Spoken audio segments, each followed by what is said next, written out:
Ladies and gentlemen, welcome to your WWE NXT Takeover San Antonio live reactions.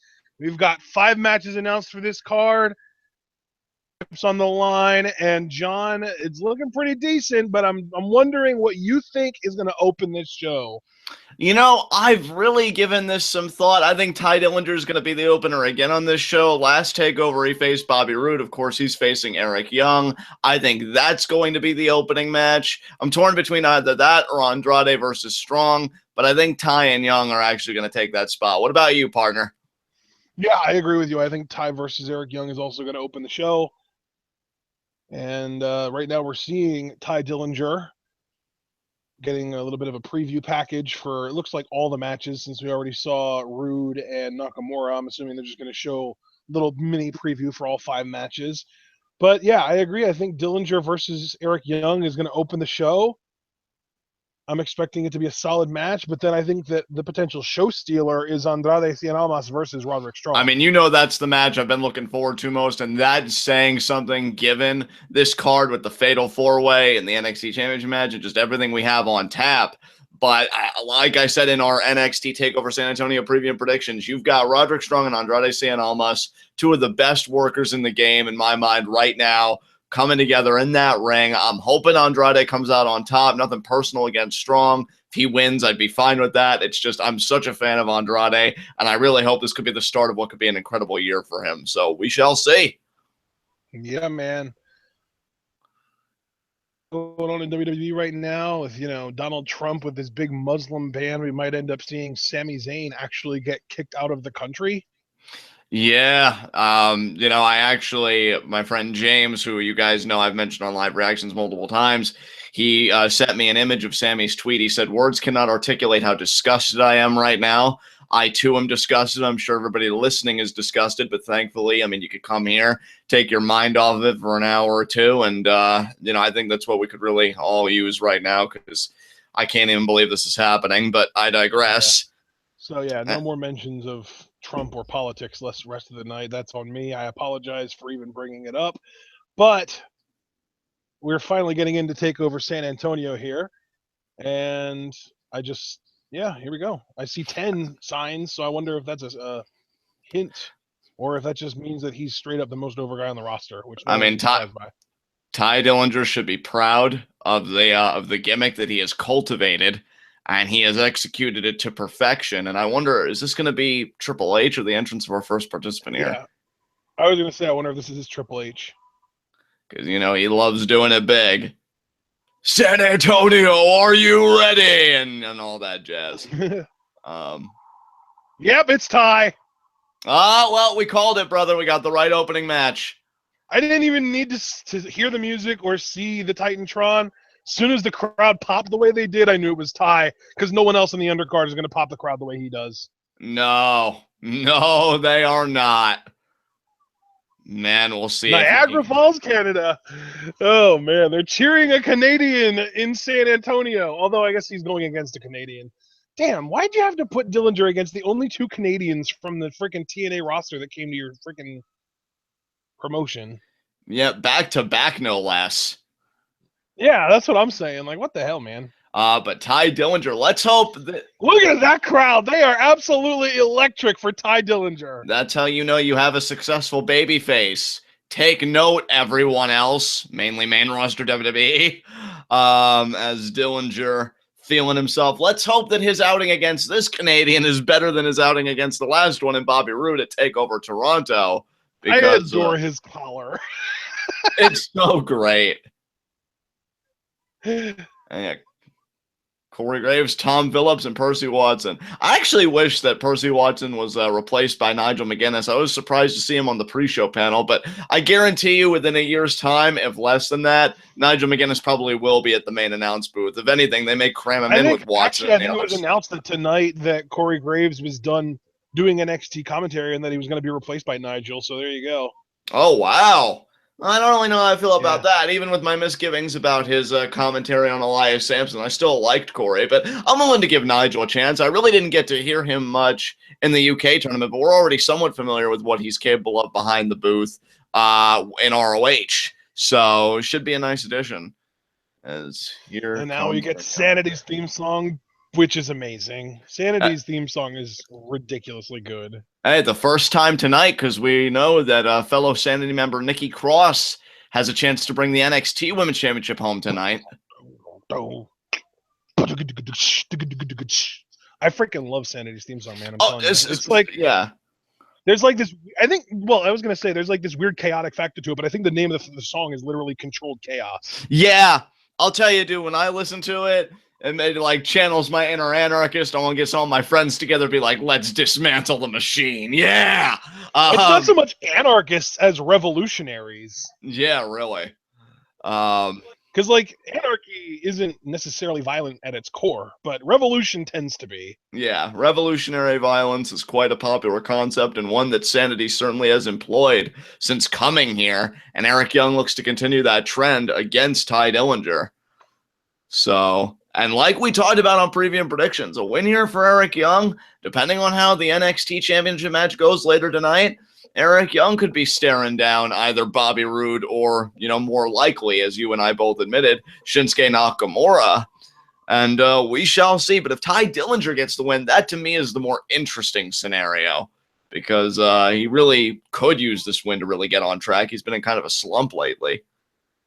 And there is. I appreciate that Wolf and Dane came out with Eric Young, but not Nikki Cross, because it kind of upholds the idea that she needs to be in the back preparing for her match with the other three women tonight for the title. Exactly. And I'll tell you, if I'm Ty Dillinger, look, I know when I'm more playful, I'm really feeling myself as Johnny Scumbag, who may or may not be coming out tonight, depending on how things go. I also appreciate that they gave Dane a shirt to wear. Yes. Keep going with that. Ty Dillinger is not going to be an easy guy to beat, which is probably why Eric Young has got just the stacked backup that he does. And wait a minute. I think Eric Young is kind of... Oh, he's offering Dillinger his jacket one more time, he said. Oh, no, he just threw it at the... No, you know what? If he threw it on the floor like that, I think he's waiting for Ty to bend down so he can kick him in the face. Because, I mean, that jacket is like a symbol. Why wouldn't you hand it over in equality? Wait for it. No, is he not going to do it? Oh, all right, then. I was wrong. It wouldn't be the first time. I'm telling you, Eric Young legitimately wants Ty Dillinger to be Insanity. I don't know why, but he is really insistent on it. And now Ty Dillinger... Oh, yes, there we go. Well, Ty Dillinger using the tactic I thought Young was going to use. And now, nice job at the corner. Irish whip. Eric Young reverses. Oh, Ty's back hitting hard, but nice lariat there exploding out. And Young immediately creates distance. And he goes out. And you know what? This is smart, too, because he's regrouping with the other members of his faction, which means Ty can't come out and force him back into the ring. Excellent observation, partner. I love it.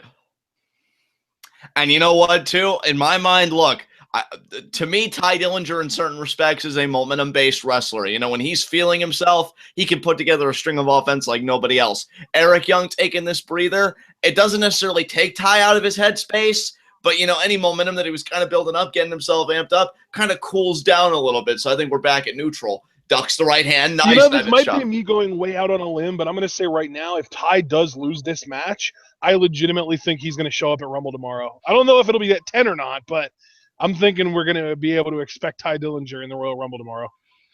And Ty, nice double leg takedown by Ty Dillinger. And got the right hands there to the face. Eric Young now checks the hand there. Another shot. Knife edge chop there, sending Young into the corner.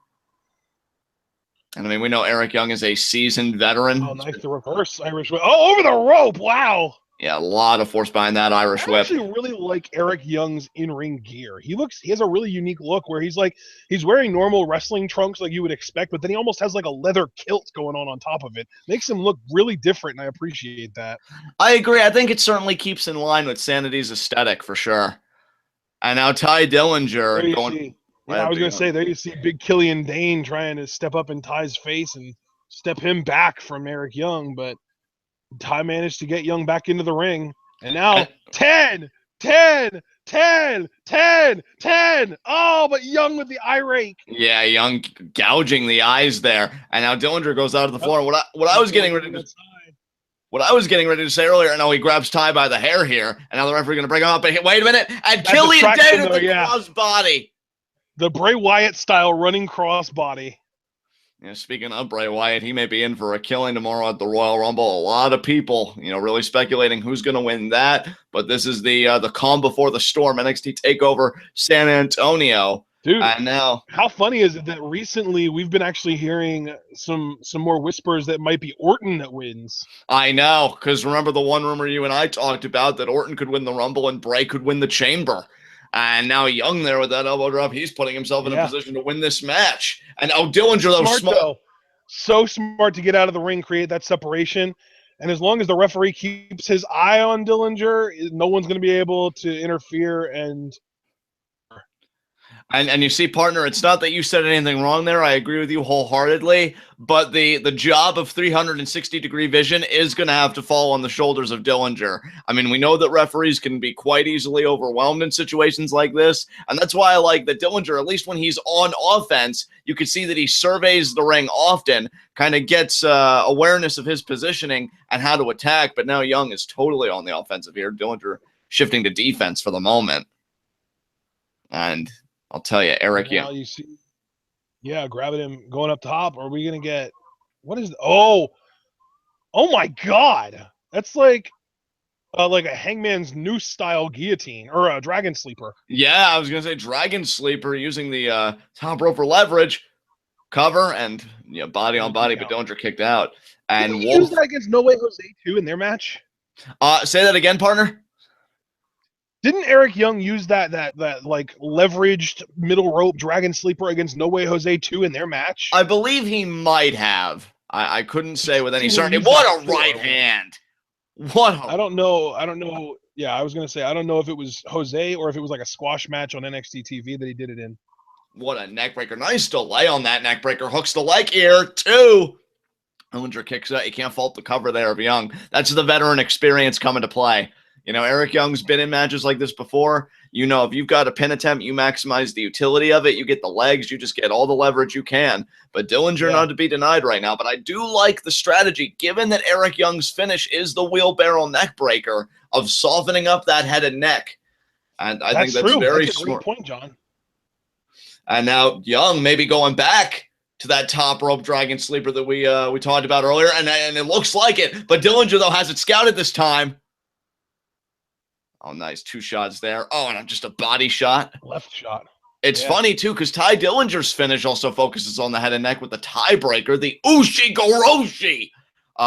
So you beat me to it, damn it. It's going to be interesting to see who wins out in that war, but look at Eric Young. But Eric Young has the awareness. He's gripping the rope there. Oh. And now. Yeah, Eric Young has been a step ahead of Ty Dillinger pretty much this entire time since Dillinger got one over on him with the jacket tactic. Well, I mean, Ashton, I know you're a big-time Ty Dillinger fan. We can both agree objectively that Ty's really come into his own. But is that going to be enough to combat the experience of Young? And maybe that is. Apparently, yeah. Right there. And Eric Young almost convulsing there after that drop kick. That drove the wind out of him. That's the definition of writhing in pain, my friend. Absolutely, brother. Ain't no need for Webster's. We got NXT TakeOver. And now the referee making the count here. Oh. It's a 4, but the crowd's saying 10, 5, but also 10. Yeah, this is quite 6, but also 10. 7, but also 10. He's up. Ty's up. Here we go. And now Eric Young, what a forearm, though, in response. And a forearm there by Ty Dillinger. Oh, dude, I swear, if we get to the Royal Rumble and there's 10, 9, 8, 7, 6, 5, 4, 3, 2, 1, but all we actually hear is 10, 10, 10, 10, 10, 10, 10, 10, 10, Vince is going to be so angry. Hey, it's his fucking problem. Learn how to deal with an over superstar properly. And by that, I mean, fucking push them. What a right hand by Young. Jesus. Wow.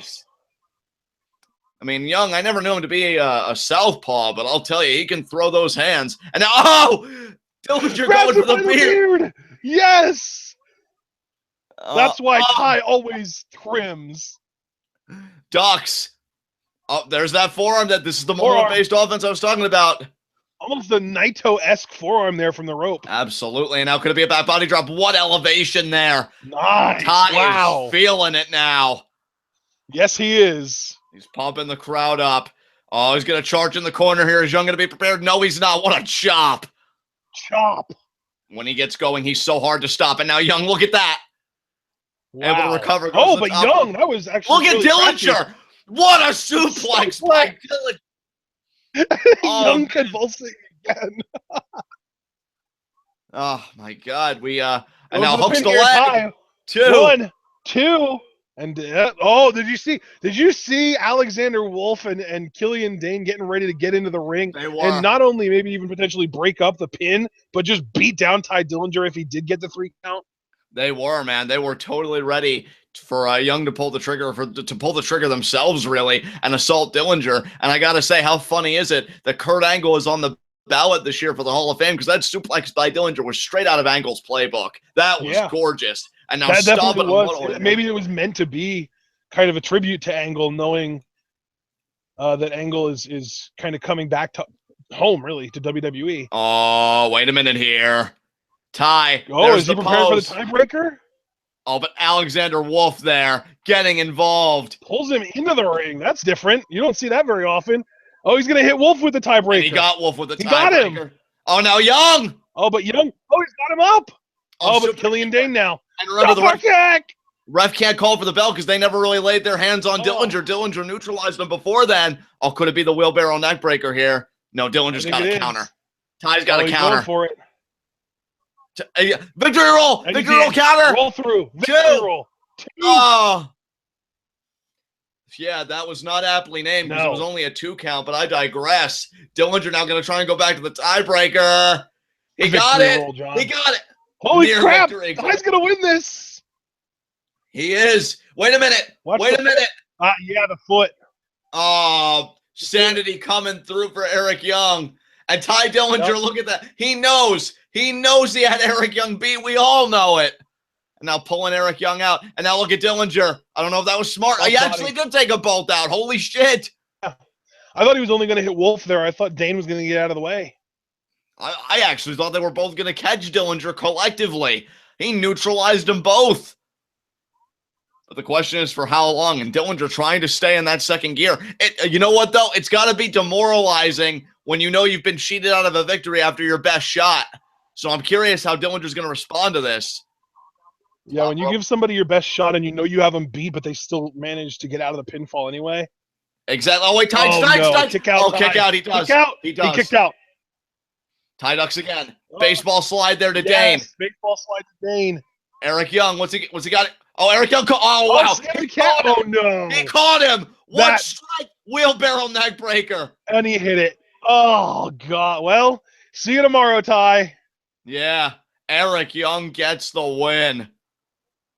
Wow. See you tomorrow, Ty. I really hope that happens. I really now that Dolph Ziggler turned heel, there is a spot open in the upper mid card for a SmackDown babyface, and Dillinger is the perfect fit there. I genuinely hope we see him in the Rumble tomorrow.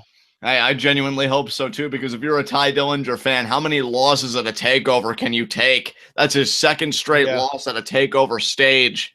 You know what, though? We've got to remember, Sami Zayn didn't win his first TakeOver match until TakeOver R Evolution when he won the title from Neville. That's true. That's actually a great parallel. And he lost to Cesaro. He lost to Tyler Breeze. He lost the 4-way match to Neville and Kid and Breeze. And then finally he picked up a win against Neville at R Evolution. Right. And Ty did everything a human being could do. I mean, he neutralized Sanity to the best of his ability. He had the match won right here. But Alexander Wolf made the difference with the foot on the rope, and then Killian Dane getting the referee's attention to it. That's why I said, it was really up to Ty to have that 360-degree vision, and he did, because even that baseball slide there proved it. Ty was just trying to think 2 steps ahead, but this right here, I mean, say what you will about Young, this is a brilliant counter. The wheelbarrow neck breaker, and you could count to 100. And there it is. And I guarantee you, I mean, Nikki Cross must have been watching that with a smile on her face. And now, depending on who comes out on top in the NXT Championship match, I would not be surprised if they have to face Eric Young next. Wow. Eric Young winning that, though, kind of gives me some more confidence in Nakamura retaining tonight. I do agree with you, partner. I do agree with you. Absolutely. I'm hoping Andrade can have similar luck as well against Roderick Strong, because if we're talking about heels that I prefer, I'll take Andrade 100 times over Eric Young. But that said, I wonder if that match is actually going to be next. If they pit Eric Young against Nakamura, he needed that win. Oh, absolutely. I completely agree with you. Would not be surprised if that was the course they were going to take. And like you said, hopefully we do see Ty in the Rumble tomorrow. But nice start here to NXT TakeOver San Antonio. Certainly a fun match. Yeah, man, absolutely. And now we're getting an advertisement. I will say, though, I appreciate that match got time. That match got at least 15 minutes, I think, because it's 8:21 now, and the first, 3 to 5 minutes or so were video packages. So I'm assuming that match had at least, 13, 14 minutes. Right. And you know what? It's nice to see the opening match getting time. And honestly, I'm assuming that match is probably going to be the match with the least amount of time on the show, because, like I said, there are only 5 matches on this entire show. So I could see, that match went 13 to 14, and then Andrade versus Roddy will be 15 to 17, and then the tag match will be 18 to 19, and then the women's match will be a little over 20 because it's 4-way, and then the main event will be around 25. That sounds like a logical. Oh, is that Tommy End? Back? Oh no, it's Nakamura. I just saw the silhouette of the shadow boxing, and I immediately jumped to shadow boxing. Right. But it was Nakamura. If you're gonna get a consolation prize, there's not a better consolation prize than Nakamura, and there's Joe. See you tomorrow too, buddy. Yeah, he's gonna kill everybody. Unless he wants to hop over the barricade and beat the shit out of Nakamura some more. Oh, please no. I'm so done with that feud. You and me both. Oh, man. I wonder what match is next up. But yeah, he does not look happy. I mean, I would never... Yes! Andrade! Yes! Oh, I've been looking forward to this shit right here. I love his theme song. I think...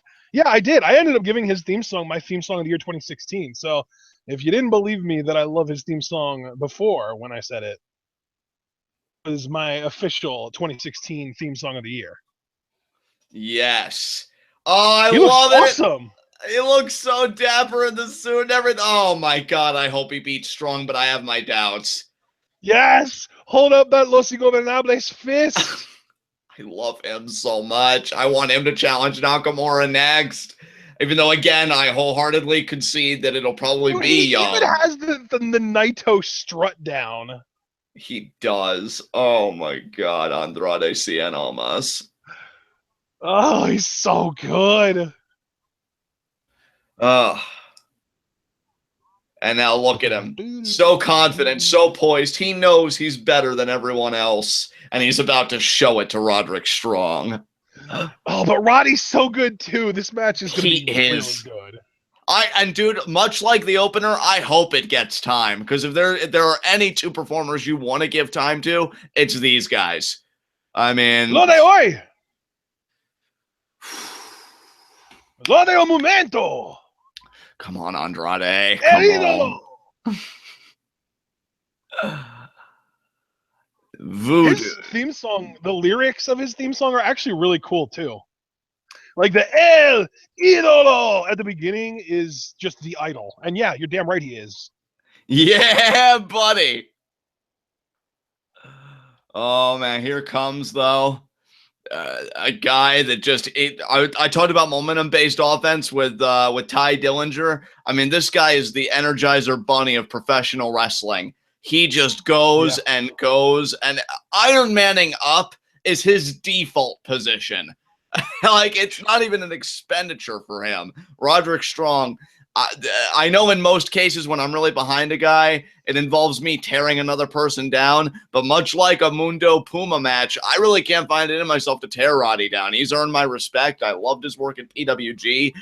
The work that I did see in ROH, He's a consummate performer. He was made for this shit. But you could very easily say the same about Andrade. That's why I'm so looking forward to this. The lyrics to Andrade's theme song are "The Idol, making a difference. Those of today, those of the moment. The Space Sentinel." Was his name in Mexico, and that's actually in it. And then Cien Almas, which stands for 100 souls, and then Tranquilo, which means calm. Right. Oh man, here and look at this. The wrestling already. Nice pinning combination there by Strong early. Now goes right into the waist lock, but Andrade though grabbing the ropes. And I am so excited about this. I love the tactics. I love the tactics so much. I do too. We gotta keep reminding ourselves that he was doing it before Naito, because Naito picked all of his stuff up from Cien. That's what makes this so exciting. We're seeing the original article here, brother. Nice standing switches here. Look at the rate of these standing switches. And now look at that, though. Put the fist up, baby. He backs him off because he's in the ropes. You can't go after him. Yes. And there was the fist. Andrade, I'll tell you, we talk about how great Naito is at psychological warfare. Well, he read this man's book, and he tore a lot of chapters out. But look at Roderick here trying to control the arm, but then Andrade saying, fuck that, I'll go right after the hair. And then the knee to the midsection. That's right, Andrade. Oh, but Roderick, though, his athleticism can't be denied either. Vaults over and a standstill. Oh, calf kick. What a calf kick by nice. Strong. God. John just knocked his microphone out of the socket. Oh, I really hope he recovers that, because I don't know if I'd be able to handle this by myself. John, I don't know if you can hear me, but I can't hear you, and your mic just cut out. I'm assuming something happened with it. Let's get back to the match, I guess. Roddy just got kicked. Andrade is on top, and John's microphone is still not attached.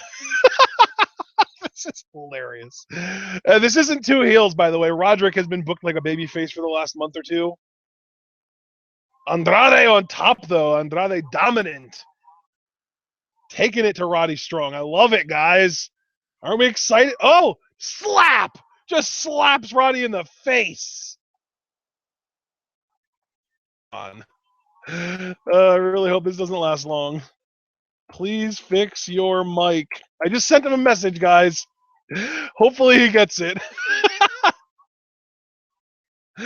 Here we go. Suplex attempt. No. Roddy reverses. Oh, but Andrade lands on his feet on the apron on the outside. Steps through. Oh, an armbar. Armbar over the ropes. Andrade with the armbar on Roderick Strong over the ropes. He had to leave. He had to let go because of the count. He had to let go. Now he gets back in the ring. Kicks Roddy right in the face. Andrade grabs the arm, backs him into the corner. What are we going to get here? He's wrenching the arm. He's really focusing on that arm. I wonder if he's going to debut an arm-based submission finisher tonight, or if he's just breaking Roderick down limb by limb here. Whips him into the ropes. Goes in for the back elbow, but Roddy catches him in a half Nelson. Oh, but the headlock takeover by Andrade. And the single foot drop kick there on Roddy Strong. Andrade for the pin, too. Only a 2 count. But again, into the Fujiwara armbar. Andrade, Cien Almas. Oh, no. I just got a message from John, guys. His microphone might be dead. This is not good. I'm not going to be able to call this whole thing by myself.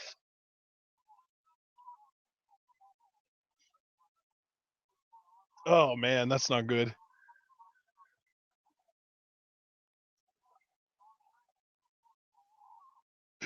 Oh, man. All right, here we go. Back to the match.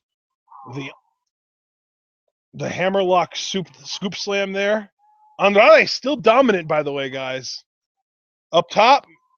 He went for the double moonsault there. Roddy got out of the way after the second one. And there you see a nice suplex. Almost an angle slam. Here. Referee is going to count to 10. But Andrade looks like he's about to recover and be able to get to his feet before Roddy, if I had to guess. And we've got the crowd chanting 10. There's a chop from Roddy. Oh, another chop from Roddy. That was brutal. Forearms. Back elbow from Roddy. Oh, off the ropes. Oh, Cien went for a punch, but then Roddy with the kick and then the enziguri. Roddy, big lariat there from Roddy Strong. Up. He has him suplex. Oh, but the gourd buster instead. Just dropped Cien on his face. Roddy in the corner. Big running high knee. Lifts him up. I think he wanted a suplex there, but Andrade landed on his feet. But the drop kick there from Roddy Strong. Roddy is just killing it right now. It's hot in the beginning of this match in the early goings, but Roderick Strong has picked up a hot streak.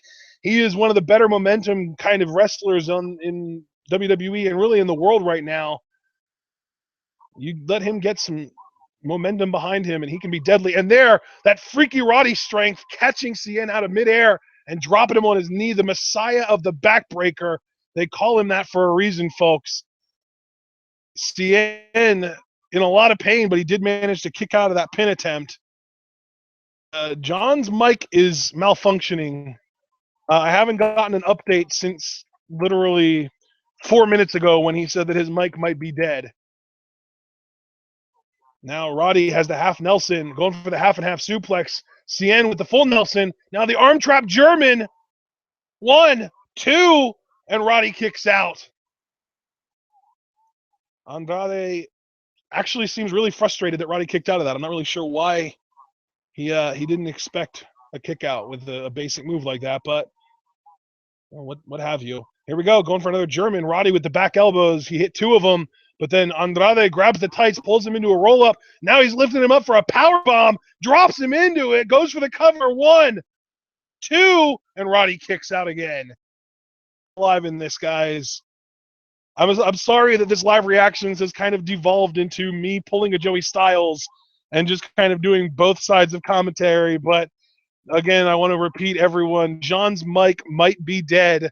I have no clue what we're going to do if that is the case. I'm going to finish this match out, and if John hasn't gotten his mic fixed by then, we're going to have to go off the air. I can't call the entire show. You know, as interesting as that might be, you guys aren't here for Ashton commentates NXT. You're here for TwitWow Live reacts to NXT. And now we've got an elbow exchange, a bunch of forearms and elbows. There, a big boot from Andrade. He's got Roddy in the corner. He might want to be going for the knees here. Yep, he's calling for the knees. Slapping the thighs. He's on the other side of the ring, but Roddy's up. There's a big knee from Roderick Strong. Andrade looks dazed. He is on his back. He's not even trying to roll over onto his stomach to prevent a pinfall attempt. Roddy is pretty much the same, but at least he has one of his shoulder blades up off the mat. It's up a little bit. These guys are both worn out. This has been a really intense match so far, you guys. So intense, in fact, that it literally killed John's microphone. Oh, man. He might actually have to, like, restart his computer or something. I just hope his mic isn't actually dead because of the Royal Rumble tomorrow. But there you see a forearm from Roderick Strong. Forearm return from Andrade. Forearm from Roddy. Forearm from Cien. 2, 3. 3 forearms from Cien. A big boot there from Roddy in return. Cien pumping up off the ropes. Went for a boot. Roddy caught him. Wanted another backbreaker, but Cien landed on his feet. Went for a lariat. Roddy ducked. Went for a kick. Roddy caught it. Going for an armbar here. He has it. Fujiwara. Crucifix armbar. The crucifix armbar from Cien. We have not seen him use this yet. The last time we saw this in the WWE was Zack Sabre Jr.'s first round CWC match, and Roddy gets to the ropes. Zack Sabre Jr. won the first round of the CWC by using that crucifix armbar that you just saw Andrade use. Woo!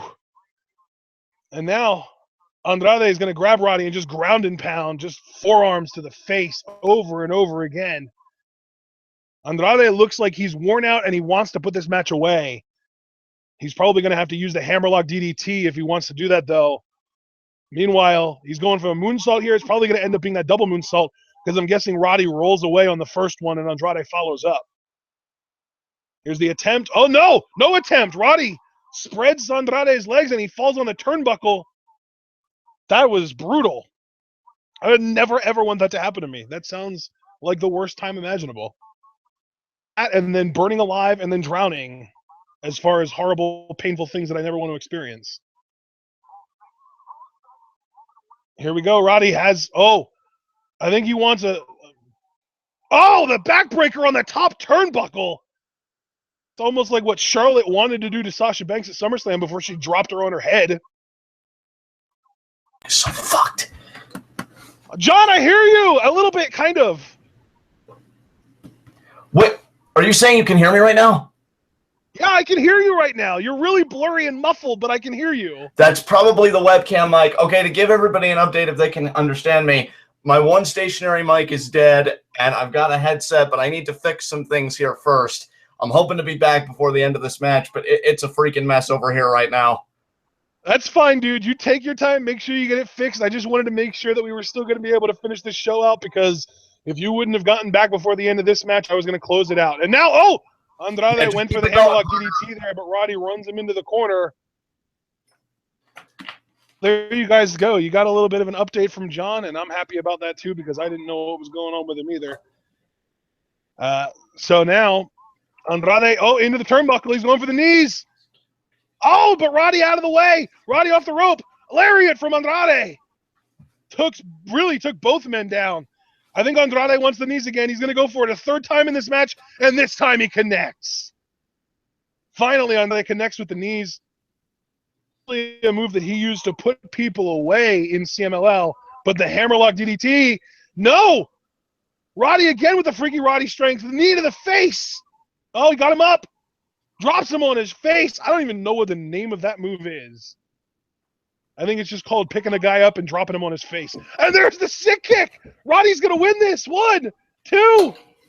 Roderick Strong wins. Holy crap. I did not expect that at all. I did not expect that at all. God damn it. Okay. Wow. Oh, shit. So, John, I hear you're sounding really frustrated over there. Are you still trying to work on your headset mic?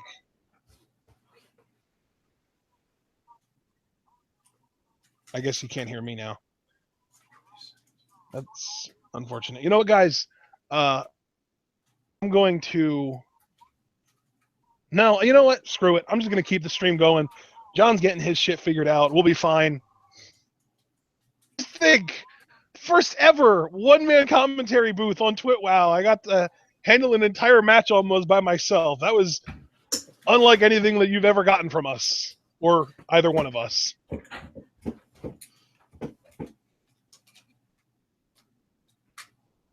John, can you hear me now? I take that as a no. Well, Roderick Strong picks up a win over Andrade Cien Almas. I wonder if that's a sign that Andrade is going to get called up soon, or are they going to maybe have him feud with Dillinger again since they both lost? Or I don't know. That's a very curious development. That could also mean that if Bobby Roode wins tonight, that we could be getting a Bobby Roode versus Roderick Strong feud in the future. Not really sure about that, but that was a great match. I don't think that match was as long as the opener, but it might have been. I don't really know, because I know the first match ended at 8:21 and it's 8:39 now. And I'm going to send John a quick message here. Hey, John, just so you know, we can hear you kind of mumbling to yourself. I think it sounds to me like he's getting his headset on. I guess now I'm giving you guys play-by-play for John to try and get him back on here. So, hey, what has everybody thought so far of the show? We've had 2 solid matches. Say the Roddy Andrade match was probably the better of the 2, but I still love how over Ty Dillinger was. And the Lex Man is in chat. Welcome to Lex Man. He said that he's popping in and out of chat. John, can you hear me yet? Okay, I'll take that as another no. I'm going to periodically just ask. Sorry, guys. I'm really frustrated. Yeah, Ashton informed me you guys can hear me mumbling. I'm just trying to figure this out. Really frustrating. Oh man, that sucks. We're getting a Royal Rumble preview. The bad news, guys, is that we're dealing with John's technical issues now. But the good news is, hopefully, this will all be figured out, A, before the end of this show, and B, before the Royal Rumble tomorrow. Not sure if there's going to be a dip in audio quality on John's part, but if there is, I'm sure you guys would still prefer a two-man booth with slightly less enjoyable audio quality and booth, just me doing play-by-play for these matches. And frankly, that's not even that enjoyable for me, so I wouldn't even want to do that. So, yeah, hopefully John gets his microphone figured out, but I'm guessing up next is going to be the tag titles because they like to have the women be the semi-main. Right there is that the, I want to say that's the Alamo, but I don't know for sure. Remember the Alamo, guys. Remember the Alamo. KFC is a sponsor of NXT now, apparently. I know it's been a sponsor of the main roster for a while, but whatever. Oh, that's Bobby Roode. Glorious, guys.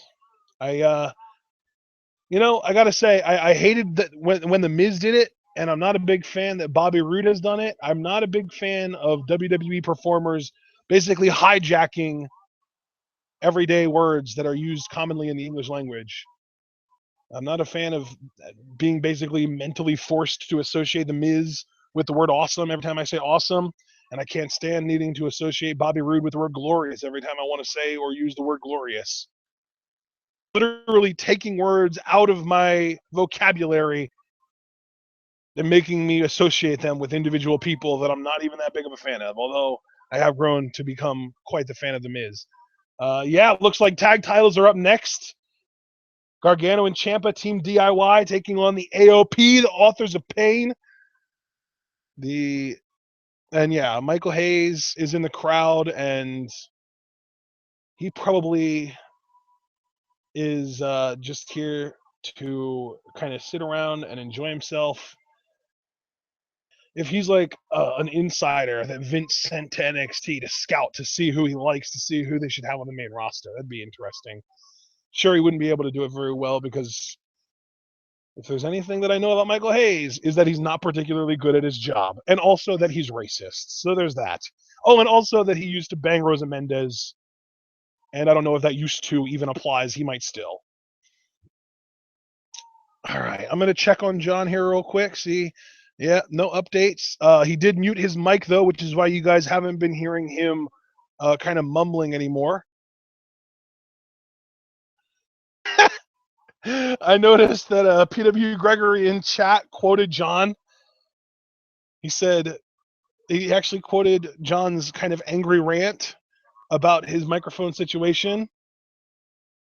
Hey guys, Andrade versus Roderick Strong was literally so good that it caused John to break his microphone. And now he's trying to figure out how to get a new mic to work. Microphone attached to a headset, and he's currently attempting to either find it or get it to work. I don't even know what the exact deal is, but he's trying to do it himself, and he might be able to do it quicker if he had some help over there. But sadly, we live, a few hundred miles apart because we're not in the same vicinity as each other. Otherwise, I'd be helping him right now too, and you guys would be hearing dead air this whole time.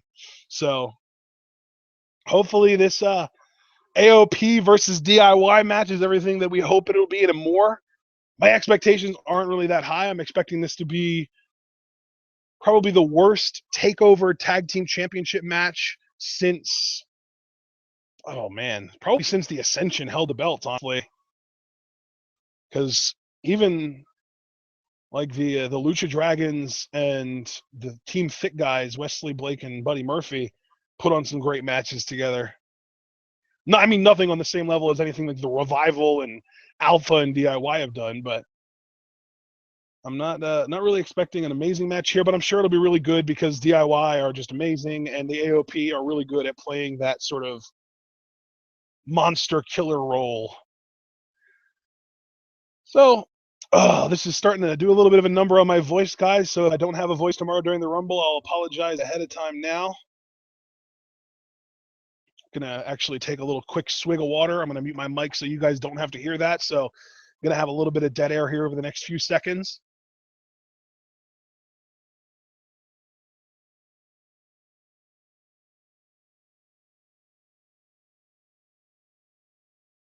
I wish every podcaster was courteous enough to mute their mic when they were doing something obnoxious like taking a drink of water or eating or smoking.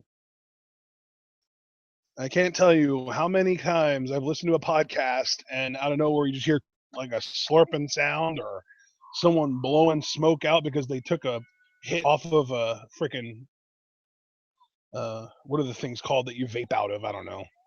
Okay, now apparently the authors of pain are wearing masks. I'm not really sure what this is about. I feel like when they debuted at house shows, they were wearing like almost like Matanza-esque masks, but now they just look like bigger, scarier members of the Shield wearing like almost stormtrooper helmets. It's actually kind of hilarious.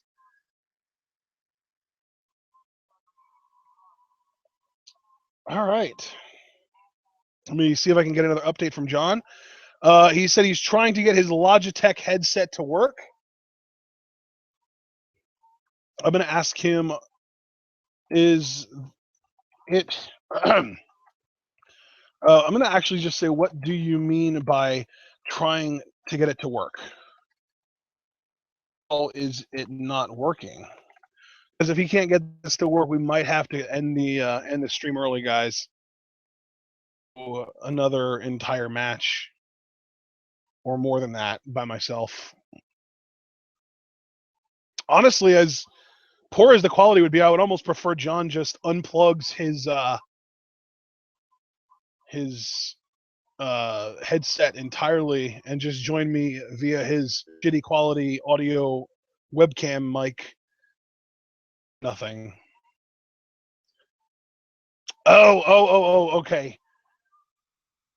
Check your settings.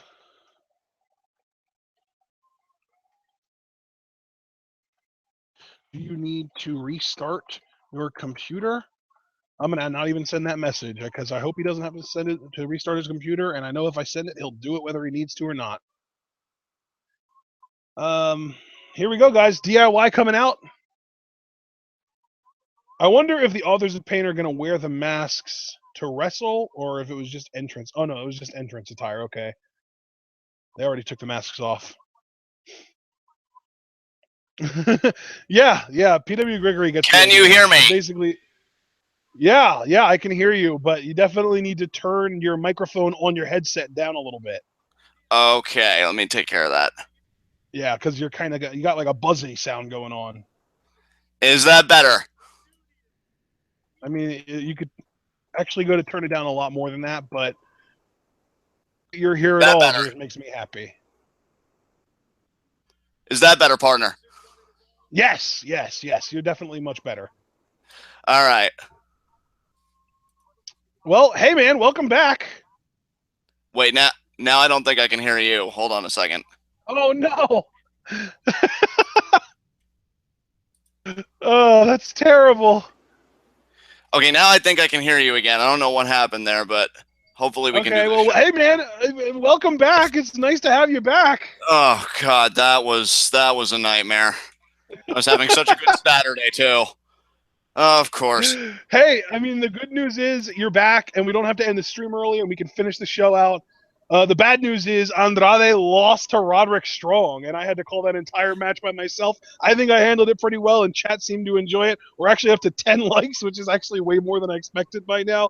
Apparently, chat enjoys it when our stream goes to shit. Well, we have the best fan base out there. I mean, anybody that would stick with us through this and just be like, man, fuck this, I'm going home. You guys are the best. And, of course, my cohort and commentary, not surprised at all that he can hold down the fort. He's the real MVP. Really sorry about that, guys. I did not expect the mic to die because I know I've had it like unhooked before, but I think it's dead. I think I might have to get a new mic and just use this in the meantime, which sucks because that was an expensive mic. And now we've got Snowball mic, right? Yeah, clubby blow there to Tommaso Ciampa. Yeah, I know. Gargano goes for the through the ropes spear, and I'm not even sure whether that's Akam or Razor, but whoever it is, they just stepped aside and slammed his face into the ground. Partner, I think I'm going to have to refresh or do something because you're actually ahead of me here. Because I just saw that spear attempt.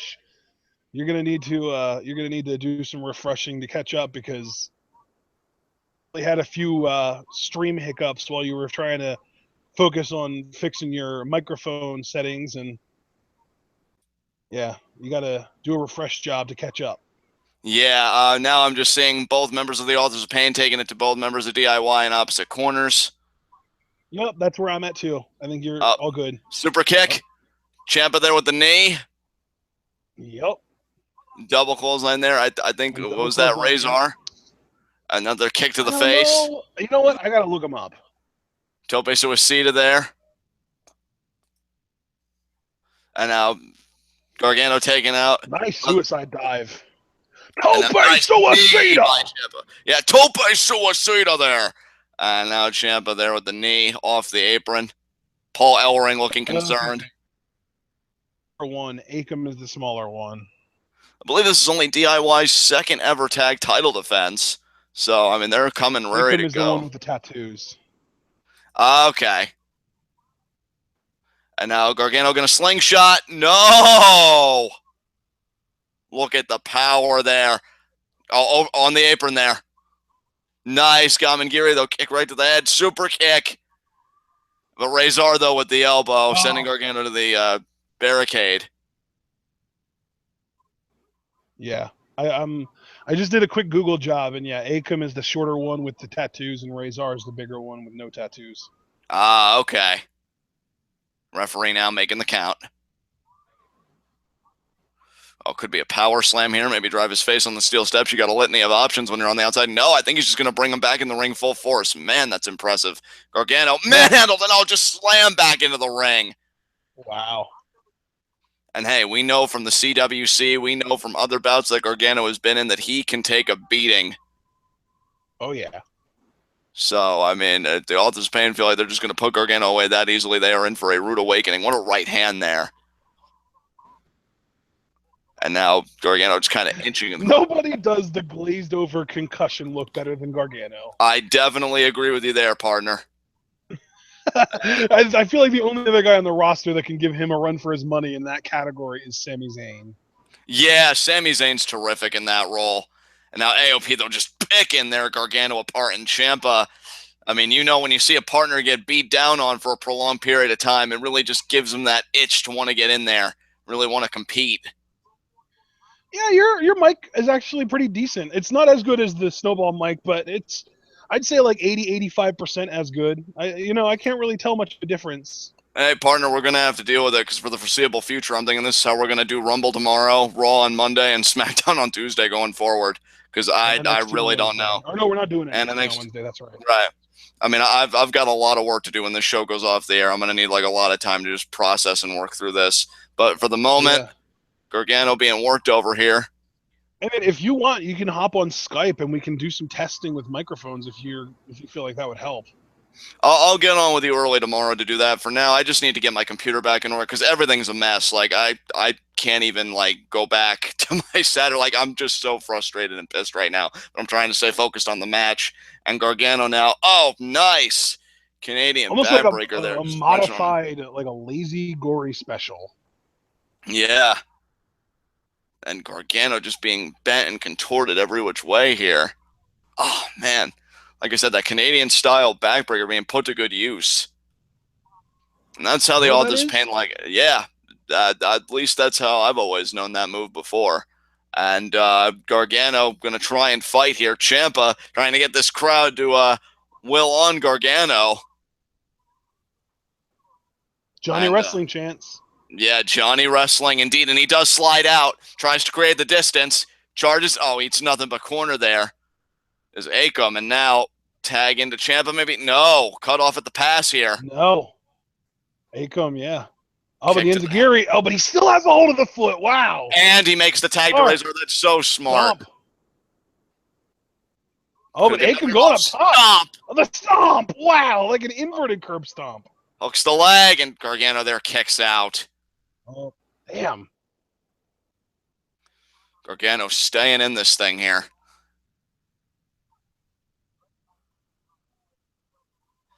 And again, we see just a stomp there.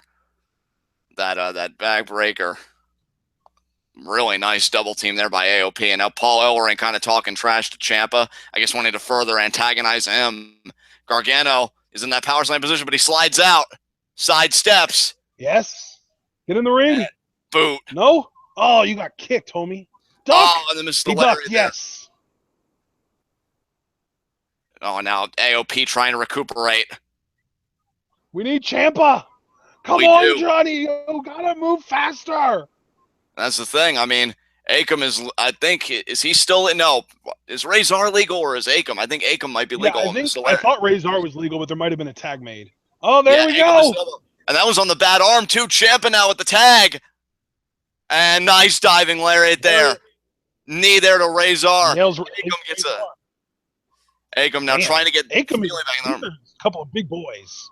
These are some dense sons of guns. But I'll tell you what, you take away the arm, you take away the power game. Nice knee to the face there by Ciampa. Oh, ducks to the lariat there. Nice spinning back elbow. Ciampa lariat in the corner. Another lariat in the corner. Ducks. Oh, what a German! What a German! Holy shit, I could be doing it again, and he does do it again. Holy crap. Unbelievable. Ciampa not wanting to be denied. Again, this is only their second title defense. They don't want to lose the titles this early. I can't believe Ciampa found the strength for not one, but two German suplexes. Oh, he's measuring Akam here. Oh, what a knee. Wow. Could be a knockout shot. Two. Oh. Kick out. And that says a lot that he was able to kick out on his own effort and not have to rely on his tag team partner. That was incredible. And now Ciampa, nice chop there to Akam there. And another chop to Akam. Oh, what a chop. He is down at both knees. He's got one arm, out. I'll tell you, DIY's really picked AOP apart to their credit. Another knee? Oh, boot. Another kick to the face. Wow, I cannot believe this effort right now. Oh, and another boot there to Akam. Damn. Ciampa now starting to question, and look at that Akam Aiden. He wants more of it. And just the shots there by Ciampa. The chops. To the face. Jesus. Yeah, those oh are my brutal God. slaps. Holy balls. Ciampa now off the ropes. What a lariat. You got clobbered. Turns him inside out, too. Two. Ooh, that was close. That was close. Really letting it come close there. Indeed, he was there, partner. And now AOP. Oh, look at yeah, that. by the way, you might want to turn your mic down a little bit more. You're starting to buzz again. All right, let me focus on that. Give me one moment, folks. AOP still cutting. No problem, brother. We got to get this shit straightened out so that we don't have these same problems for Rumble tomorrow. That's what's really important. Absolutely. Oh, look at Ciampa. Can't believe this happened. Ducks over the rope. Ciampa's still going here. Through the rope spear. Partner, how's that? And kick out there. Better, yeah, definitely better. Because something, oddly enough, I think when I adjust the microphone level, I'm also adjusting your, I'm telling you, dude, things are all sorts of screwed up. I need a lot of time after this show's over to just get everything sorted out.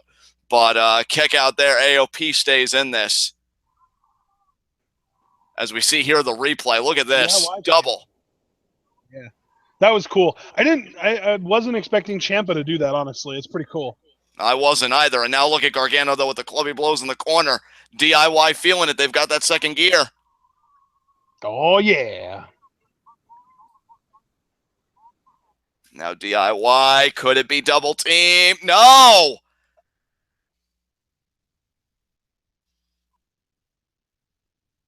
And now Akam makes the tag to Razor. What's this double team going to be here? Power. Oh, wow. One, Powerbomb neck breaker. Yeah, shades. That was so close. Yeah, shades of beer money. They used to call that the DWI drinking while investing. AOP busting it out here. The only difference is that was a sit-out powerbomb variation. I quite like that tweak. And but Ciampa, though, staying in it. And now Razor back in. Or no, that's Akam, excuse me. Akam back in. And now AOP here. Oh, they're looking to end it. Gargano, they'll come back in. Oh, man, Super Gargano. kick. Super kick! It can Ciampa slide out. He does. Roll up. 2. Oh, kick out. Ooh. Oh, but could it be the Gargano escape? Look at that. The bridging armbar here. The bridging. Oh, and now Gargano going for Gargano escape. Shades of Toronto. But you know what, though? These guys have so much more power than the Revival do. I wonder if they're going to be able to fight out of these holds. Remember, Akam is legal, I believe. Akam is the legal man. Only his tap out matters. He looks like he's trying really hard to kind of roll over. Oh look my at this. God. Look at Razor. And then He's just drop drops him on the guy. Oh. Did you guys not learn your lesson about dropping people on other people when you almost killed that guy? Hey, when it comes to the NXT Tag Team titles, I don't think they give a shit. I think it's all about winning the gold. And that was a smart tactic, though, I have to say. Unbelievable by these guys. And now AOP gets to regroup. And you have to wonder now what exactly they're going to do. I believe Akam and Ciampa are still legal, just to keep everything in order here. Yeah, just to be clear, I think you are right, yeah. And now Gargano, Ciampa, AOP, all 4 of these men stirring and trying to make it back in this thing here. We've got This Is Awesome chance. All 4 men on their knees now duking it out. That's how it is. That's what it's all about when it comes to the NXT Tag Team titles. And now AOP and DIY, they seem to be at kind of a standstill, but now they're ready to do it again. And DIY really taking it to AOP here. This crowd is so behind Ciampa and Gargano. I love it. Absolutely, man. They worked hard for those tag titles. They definitely earned the NXT fan base's respect. AOP has just been tearing the whole division asunder with their dominance. So it's a meeting of forces. Ooh, asunder. I like that. Hey, I mean, I've got to bring the quality vocab. You know that. And now DIY just hammering AOP there. Oh, could it be the finish here? Super kick knee? Yeah. Yes. Exactly. Oh, wait a minute. Could it be post-concussion syndrome sandwich here? Yes. Oh, they're going to get caught in powerbomb. They're going to get caught. I think you're right. Yes. Yeah.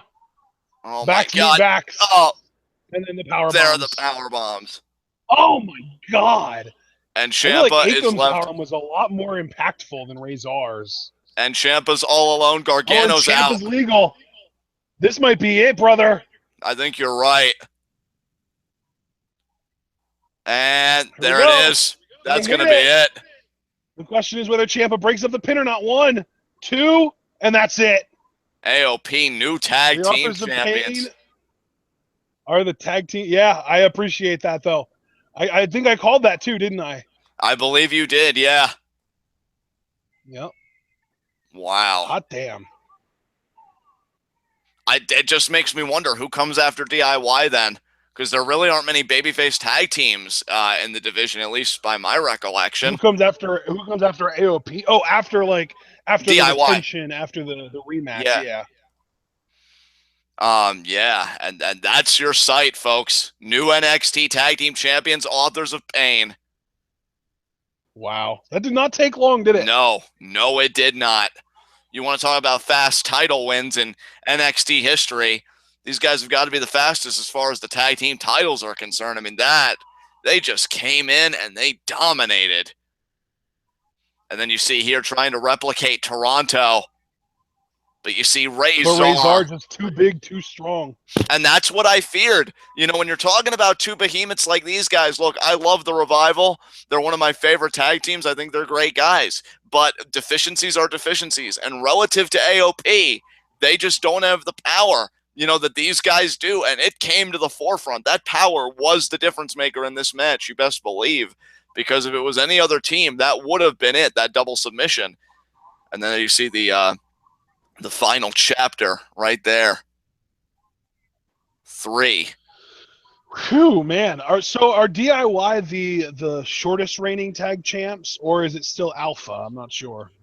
It might still be Alpha. I'm not sure. That's a good question though, partner, but I'll tell you what. Damn it, Gargano looking disappointed there. I don't know how you beat the Authors of Pain. I mean, TM61 seemed like they were putting a playbook together, but then of course an unfortunate injury befell Shane Thorne. Actually, it might be from before takeovers. It might be like the Wyatt family or like Neville and Graves or something like that. Right. Let me look real quick. Days held. The Wyatt family are actually the shortest reigning tag team champions. And I'll tell you, good luck taking the titles off of these guys. Paul Ellering has now managed another successful tag team to gold here. Best known for the Legion of Doom. Now he can be known for the Authors of Pain. Oh, man. That's great. Yeah, the Wyatt family only held the tag titles for 49 days. That is just crazy to me. Unreal. The Vaudevillains, 61 days. American Alpha, 68 days. And then DIY at 70 days. I'll tell you, brother, we still got 2 matches left on tap. So, I mean, to recap, we know Eric Young beat Ty Dillinger in the opener. Roderick Strong unfortunately beat Andrade, Cien, Almas. And now we've got new tag team champions. Your thoughts on that, since you were so behind Almas in that match. Do you feel like they're going to use Roddy in like a higher place on the card now, or what? Possibly. You know, I'm curious if he'll, like, for example, if Roode were to lose tonight, if maybe Roderick Strong would step up to Roode and feud with him, so that he would kind of be climbing this ladder. You know, I could very easily see that happening. I'm disappointed that Andrade lost, obviously, but what can you do? He'll be back in the fight before you know it. And really a great NXT Tag Team title match, but AOP gets the job done. Definitely. Curious, well, not even. We know what's next, the women's match. Yes, fatal 4-way time. I'll tell you I think he wants Triple H. Oh, yes, Seth Rollins. Holy shit. Okay, that's unexpected. Awesome. People were calling for this to happen. Yeah, that's true. Oh my God, this crowd is into it. I love it, man.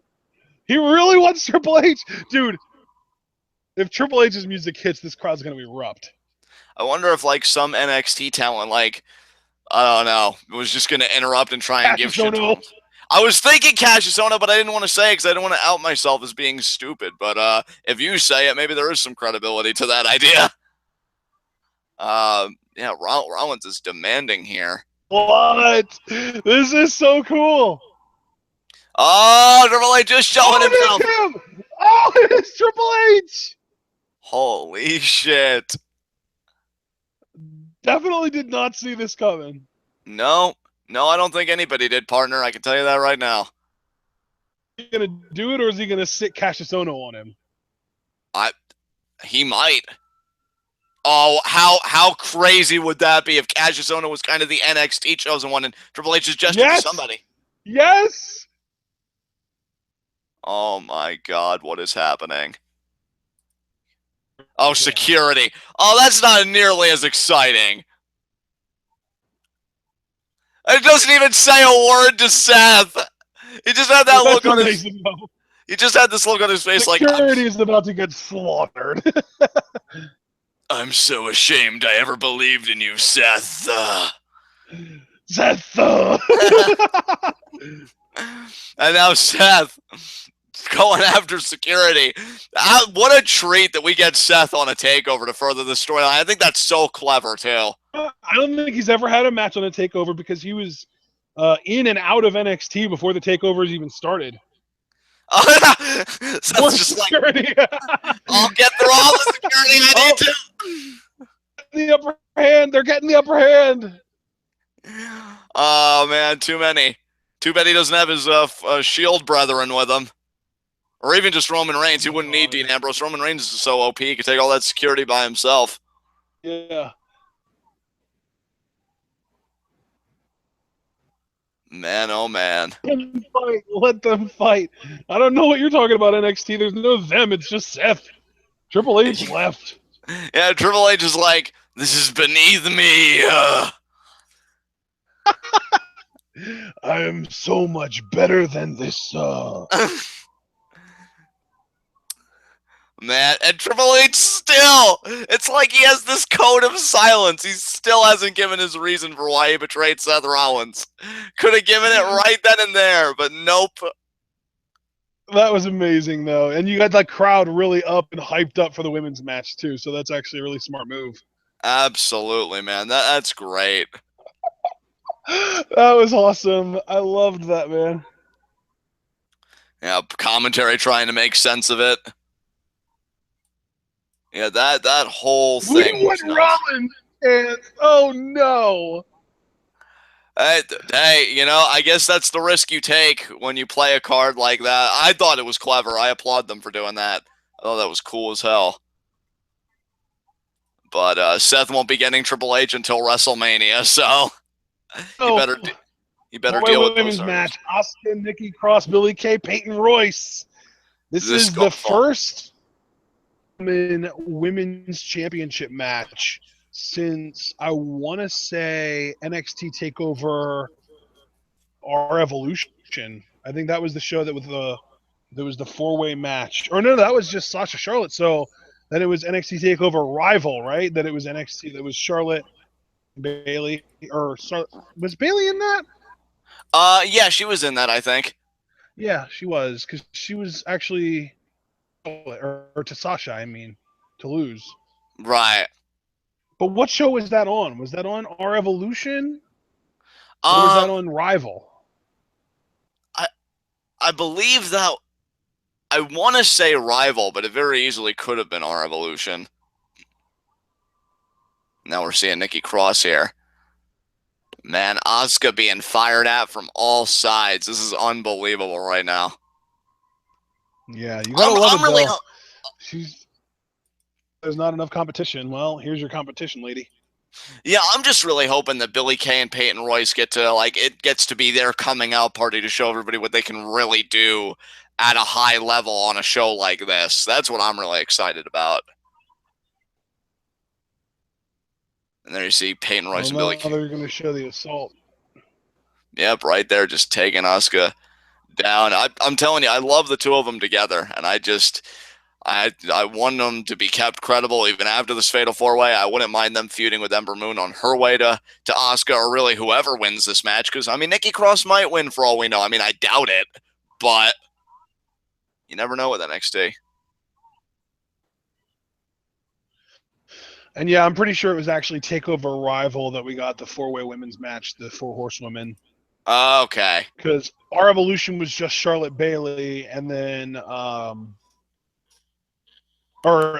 Evolution was Charlotte Sasha, and then Fatal 4-Way was just Charlotte Bailey. Right. I'm actually looking at the Rival card, or waiting for the Rival card to load.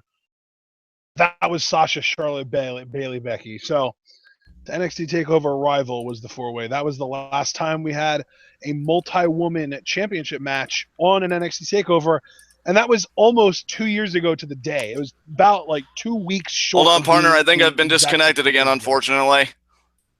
Disconnected from what?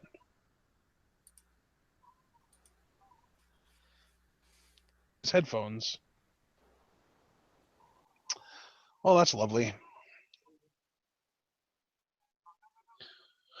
All right. Well, all right, guys. Well, back to me, I guess.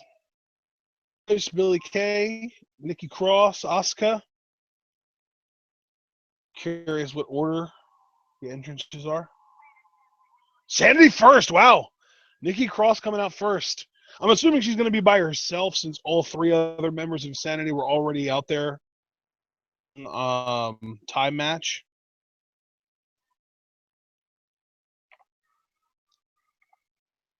Muted his mic. So I'm assuming that means that he wasn't able to hear me anymore.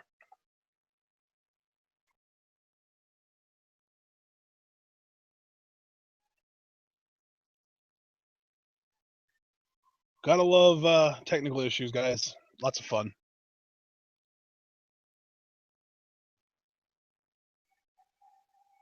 Nice. Got the camo bandana covering the face. Pretty awesome.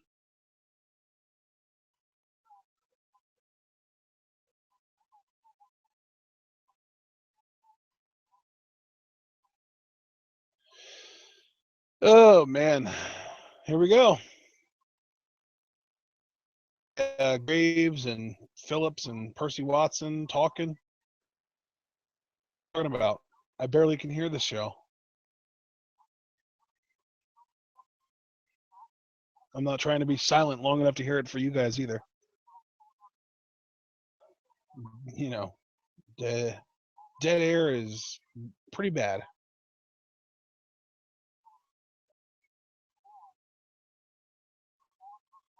Yeah, and that's true. Yeah, Nikki Cross is coming out by herself, as expected. Alexander Wolf and Killian Dane, I guess, wasted their opportunity to escort a member of Sanity to ringside for Eric Young and helped him win his match against Ty Dillinger earlier on in the night.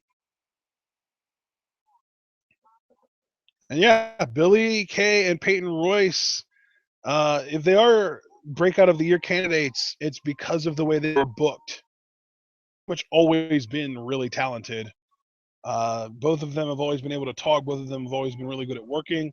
And actually, they're making their entrances together. I mean, it makes sense because they always do, but I figured for a big match like this, they would make separate entrances. So that's actually really interesting to me.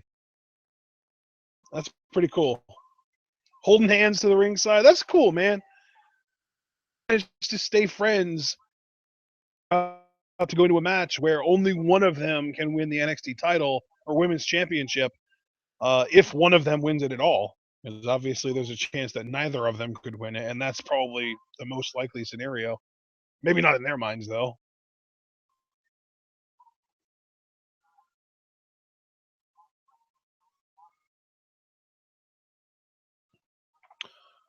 John, I cannot hear you, no. Coming from your end. I just saw the message that you sent, but that was like 2 minutes ago, and I have not been able to hear you this entire time. Is another question, because for you, but you can send me chat messages out. So just make sure to keep me updated. Keep me. Okay, so yeah, he just sent me a goddammit message. So on now. Asuka about to make her entrance. Well, I'm just going to apologize to everybody for this. Really unfortunate that technical difficulties decided to spring up literally in the middle of the show. Although it's not like they were going to spring up before the show, given that the show or before the show we record during the show. But yeah, this is unfortunate, really unfortunate situation. Right now, people in chat are just talking about how attractive the women in this match are. We try to avoid that here on Twit Wow. We try to avoid objectifying anyone, whether it's men or women. Talk about if someone has a good look based just on like if they're in good shape and they have muscles, but we never really talk about whether we're attracted to people because, again, we try to avoid objectifying anyone. Now, amazing entrance Asuka has. I freaking love her entrance. I love the mask. I love that she has that black line going across her face in all of her big matches. It's pretty awesome. You can tell Billie and Peyton are actually scared right now. Really convinced that they're just going to kind of avoid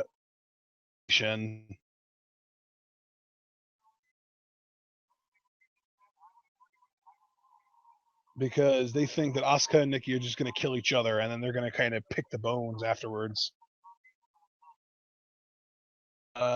John just sent me another message saying now he can't hear me. So this is a bit of an issue, and it doesn't look like it's going to be an easy one to solve. But here we go, Women's Championship. Whew, if my commentary chops weren't already tested, having to call Andrade versus Roderick Strong by myself, I'm about to get to call a four-way match by myself. This is going to be fun, you guys. Fun. This is going to be really interesting. Okay, bell rang. Here we go. Asuka and Nikki Cross are on opposite sides of the ring. Billie are in the middle of the ring facing them. And they duck out. That's exactly what I thought they would do. They duck out, and they're just going to let Nikki and Asuka tear each other apart. You're tearing me apart, Lisa!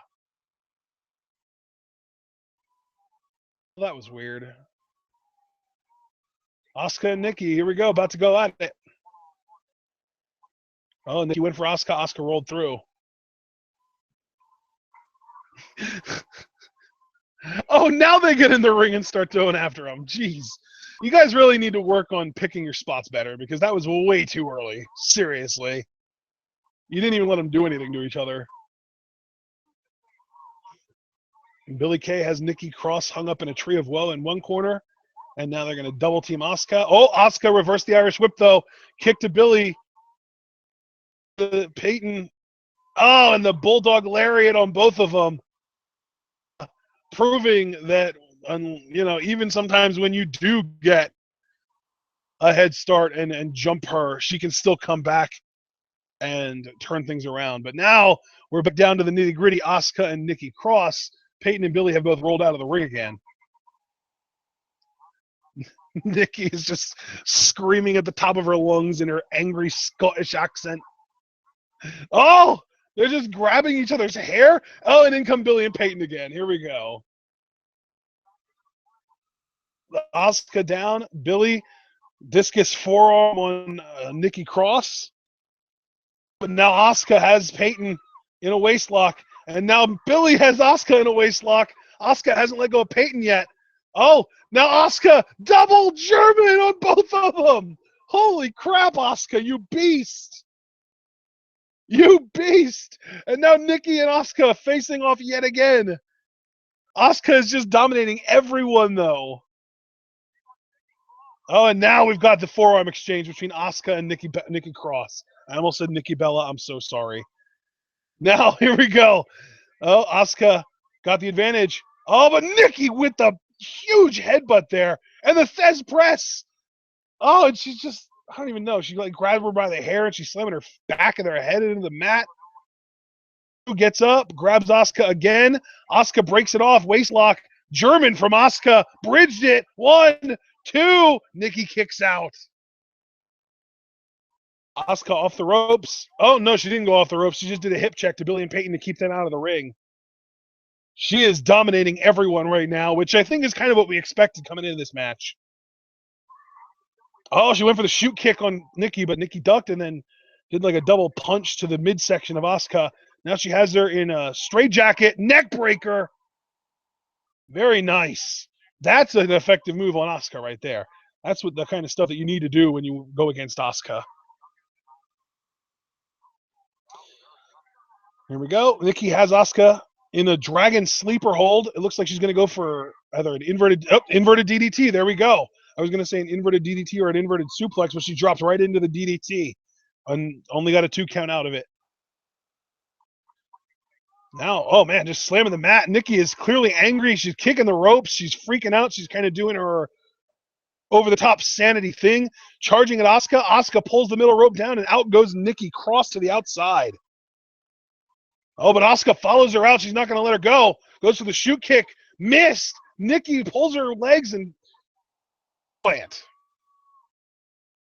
Oh, is Nikki going to go for an apron-hung DDT on the outside? Oh, a neck breaker. Wow. That's kind of like what Solomon Crow used to do here in NXT.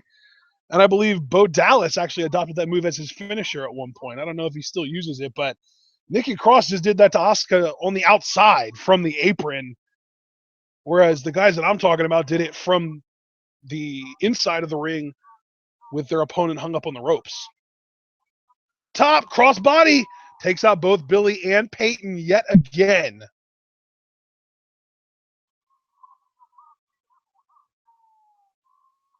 Man, Nikki Cross having a great showing right now. She just, yeah, I mean, she's got to get somebody in the ring if she wants to pin someone, but she's definitely on top right now.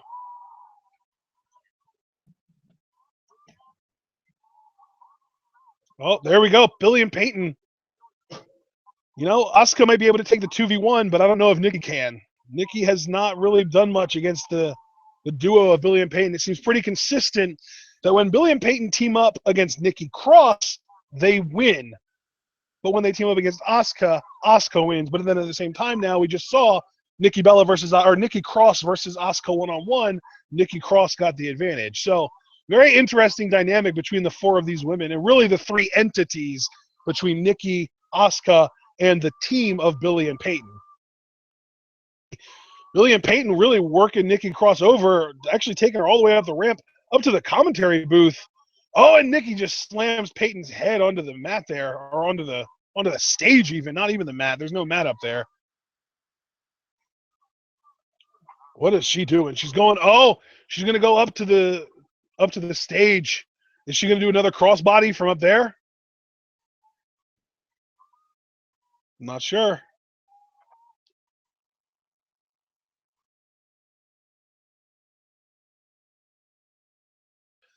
Well, I guess not. As you guys just saw, Billie Kay under Nikki Cross while she was on the table, caused her to fall face first onto the table. I think we might be getting ready to have maybe like a power bomb or something up here. I'm not really sure what these ladies are going to do. Oh, man. They've got Nikki. They've got her in suplex position here. She's up. Oh, and they dropped her through the table. Not even the announce table. There was a table set up next to the announce table. And Nikki Cross just went through it, courtesy of Billie Kay and Peyton Royce. And now Billie and Peyton, they can't be counted out because it is a fatal four-way, but they've got to get back to the ring to try and beat Asuka while Nikki is incapacitated from that suplex on the table. I don't think Asuka's even back in the ring yet. Yeah, Asuka hasn't even gotten back in the ring yet. She's been laying at ringside this whole time. And now Billie and Peyton rolling her back into the ring. I don't know how much of a good idea this was. It seemed like Nikki by herself was having better luck against Asuka than Billie and Peyton have as a team. Oh, look at this. Nice. She had her up in like a wheelbarrow position. And Asuka, of course, kicks out of that knee strike because it was just a knee strike.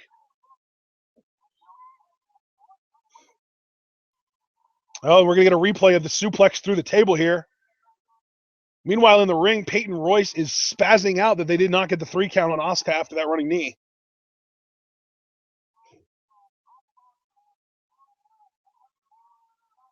That was a great moment for this match. And now, Peyton and Billie are concocting up a new plan to try and take Asuka out for a 3 count. They need to take advantage of Nikki Cross being out of this match, though, because she will eventually recover and she will eventually come back. And when Asuka and Nikki are both with it and in the ring, Billie and Peyton have consistently gotten outmatched so far.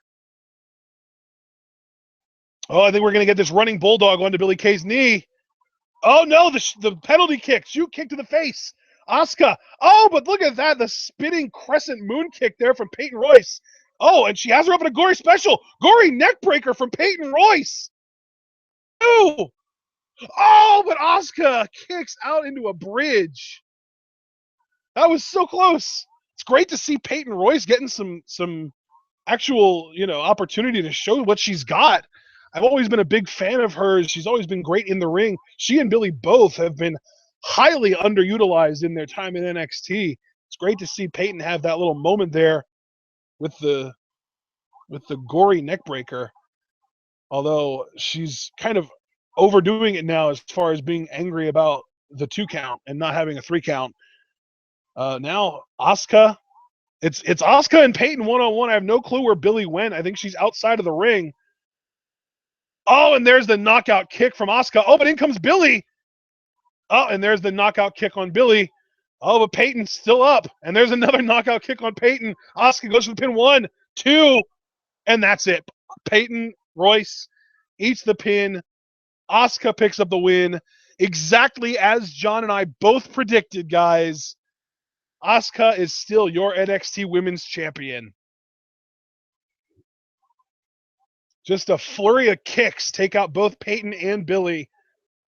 But the only person in that match that got genuinely close to actually beating Asuka was Peyton Royce, interestingly enough. And then she also was the one that Asuka ended up pinning in the end. So I don't think that's actually going to lead to anything, but it is worth pointing out. Nikki Cross and will most likely still be owed a shot at the NXT Women's Championship going forward. Peyton Royce was pinned, which means that Billie Kay is probably going to be really angry at her for not letting them win. There you have Asuka, hand raised in celebration, in victory. And yeah, Tech Guru John Madigan in chat just said it best. Nikki is probably getting the next title shot. Probably going to be Nikki Cross versus Asuka one-on-one at NXT TakeOver San Antonio, Orlando in 9 weeks, guys.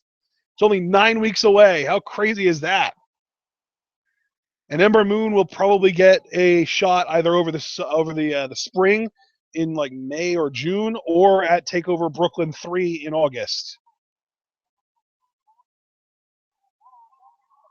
Oh man, those kicks from Asuka are just deadly. Well, guys, it's been a long night so far. John's had all kinds of technical issues. He still hasn't recovered. His microphone is still muted. First match of the night, we had, I believe, Eric Young versus the easily most over babyface of the night so far, Ty Dillinger. And because of a lot of shenanigans from the other Sanity guys, Alexander Wolf and Killian Dane, a.k.a. Big Damo, you just got to know, of course, Eric Young managed to pull out the victory. He also had a pretty freaky display of power when I believe Ty went to skin the cat and pull himself up from the top rope. And Eric Young caught him in a wheelbarrow position, pulled him over the top rope, and hit the wheelbarrow neckbreaker for the win. Now WWE has a KFC commercial playing. In the meantime, I'll continue recapping what happened so far tonight. So the second match of the night was Andrade, Cien, Almas versus Roderick Strong. That was the match that broke John's microphone. And the winner was actually Roderick Strong, unexpectedly. He hit a backbreaker, and then he ended up hitting the sick kick to defeat Andrade, Cien, Almas. I know I was very surprised by that. John and I both picked Andrade to win that match. We were both kind of hoping that Andrade would be Nakamura's next contender if Nakamura retained tonight. But now if Nakamura retains tonight, it's looking more and more like it's actually going to be Eric Young that challenges Nakamura at NXT TakeOver Orlando. Third match of the night was the Tag Team Championship match. We had Team DIY versus the Authors of Pain. And in a relatively short match, I think it might have been the shortest match of the night, the Authors of Pain did actually pick up a win. They are your new NXT Tag Team Champions. But they were the only entity so far to produce a title change, because as you guys just saw, or maybe you didn't if you're just joining me now, still the NXT Women's Champion picking up a pin on Peyton Royce. And there you see Tyler Bate, the United Kingdom Champion. I didn't see the entire UK tournament, but I did watch, I think, all but one match on day 2, so I got to see most of Pete Dunne's best work, and I got to see most of Tyler Bates' best work, and then I got to see Bate put Dunne away in the finals. I appreciate the support, guys, in chat. I know John is doing everything in his power to get his situation fixed right now.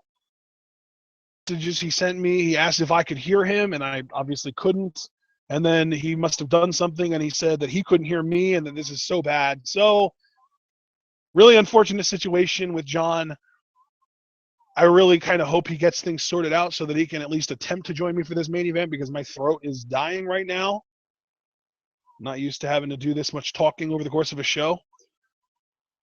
Yeah, man. This main event coming up. Bobby Roode versus Shinsuke Nakamura. You know, these guys have had some words to exchange. Nakamura basically just kind of stands for the people. Nakamura is a man of the people.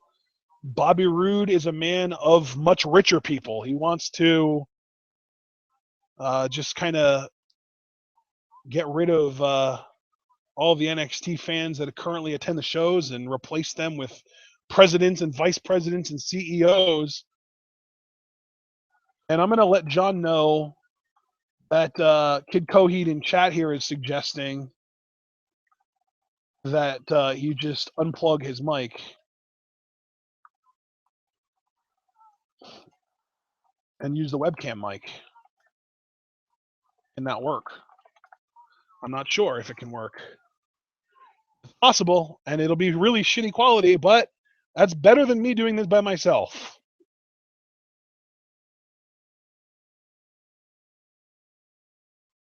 Again, just want to apologize to you guys for the lack of multiple people. If you know what, guys, if you want to give your energy to anyone for a spirit bomb, give it to the Atlanta Falcons so they can defeat the New England Patriots next Sunday, because that's what really freaking matters.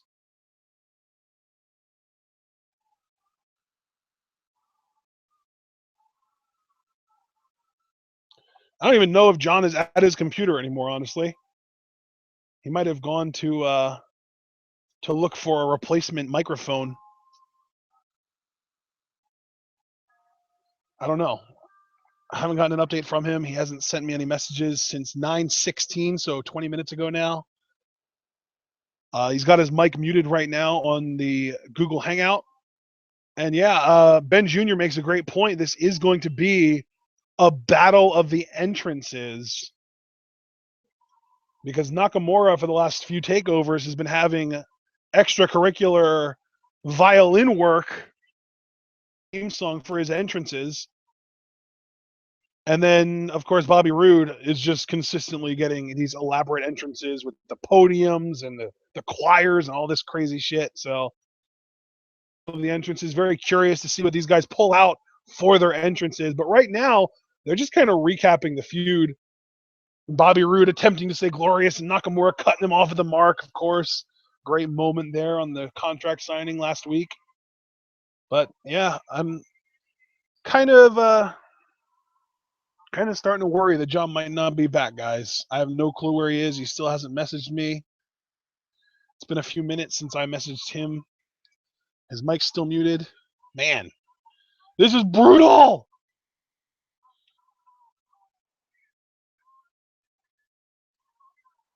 Bobby Roode versus Shinsuke Nakamura.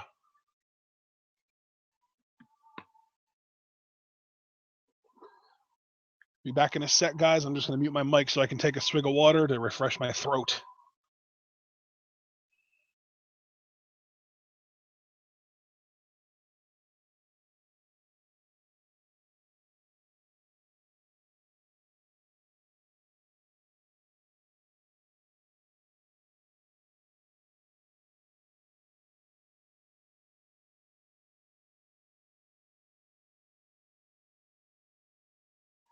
There we go, guys. Got the throat nice and lubricated. I don't know if that'll last 25 minutes or 30 minutes, depending on how long these entrances are, but I'm going to do what I can to make sure that you guys get alternative commentary, which is infinitely better than alternative facts for the rest of this show. And just so you all know, if John doesn't get his microphone situation fixed by the Royal Rumble tomorrow, we're just not going to do the Royal Rumble, because I am not doing the entire Rumble by myself. And there, Bobby Roode coming out to the ring with 8 ladies on his arms. Oh, this is so superfluous. It's amazing. Oh my God, Bobby, you are such a ham. Oh, brother.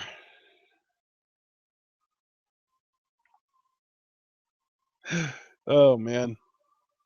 Yeah, we get it, Bobby. You're glorious. Let's get Nakamura out here. Honestly, it's weird because I feel like this has been like a super underwhelming entrance compared to his last 2. Last one, he had the choir, and the one before that, he had the big-ass podium that got lowered down with him on it.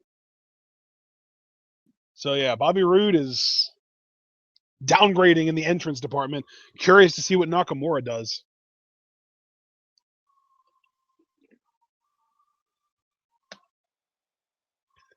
He will defend, though. He will defend.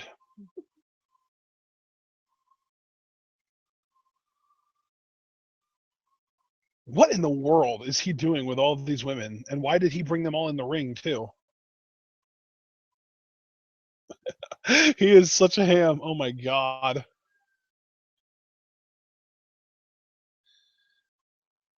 AKA smaller and less entertaining Triple H with short hair. Maybe that's why he's getting this push to the moon, because Triple H sees so much of himself in him.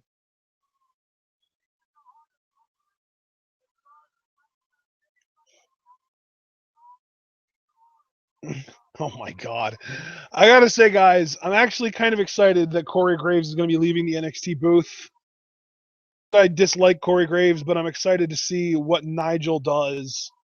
Hopefully, we get somebody to finally give credit to Elias Sampson and finally, dislike Bobby Roode, because so far Corey Graves.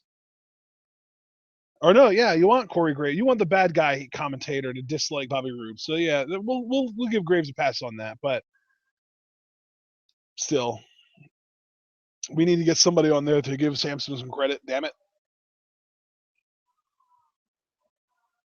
And the crowd is singing the theme song until now. Yes, and now they're going to be singing Nakamura's theme song because it doesn't require you to say words. Are we going to get an elaborate entrance from Nakamura? I don't know. Doesn't look like there's anything going on yet. Oh, he's in something. What is that? I don't even know what that is. It's like he's on a podium or something. But it's not like the kind of podium that Bobby Roode came out in a couple takeovers ago at TakeOver Brooklyn 2.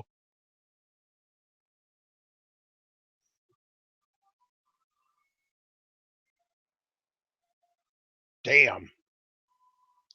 Oh, it's actually, that's awesome. It's like it's like what they used to have back in the early 90s, late 80s, where they had like a little miniature ring that would take the performers to and from the ring.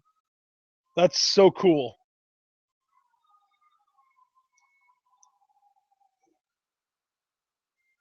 Yeah, that's pretty cool.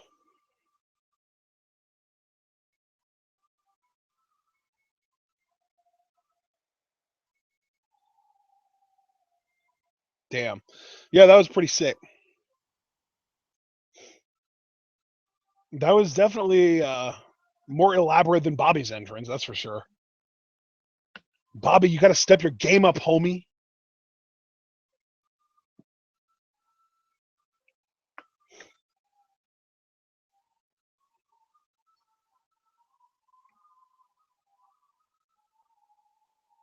Damn.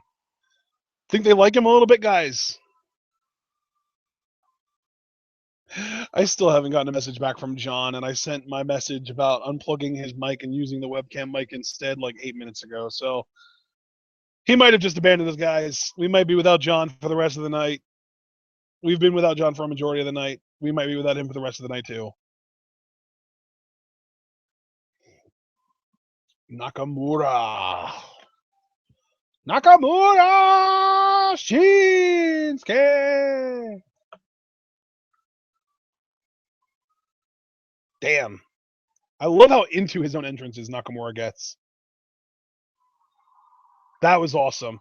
He actually timed it right this time. I feel like it's the first time he's ever timed it properly. Where he actually goes down with the violin. And yeah, the crowd's not going to stop singing for a little while.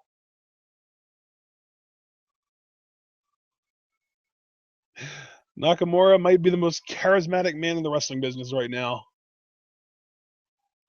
And the only way you can see him is by buying the network, people. Shit, I just plugged the network. God damn it.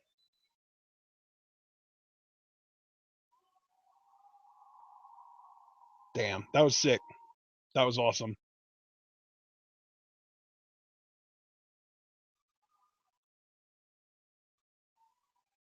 And yeah, they're singing the theme. They're singing Nakamura's theme. Here's the best ring announcer in WWE today, by the way, Mike Rome.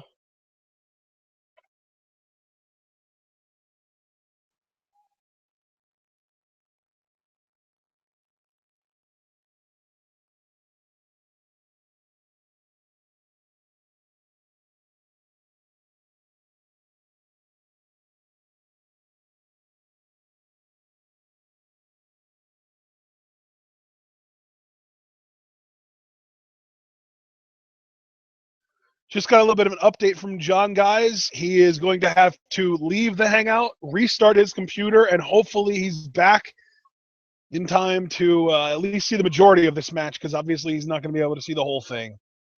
But here we go. This is going to be it. Main event's about to start. Well, it feels like a main event because it is a main event, Ben Jr., and NXT does main events really well.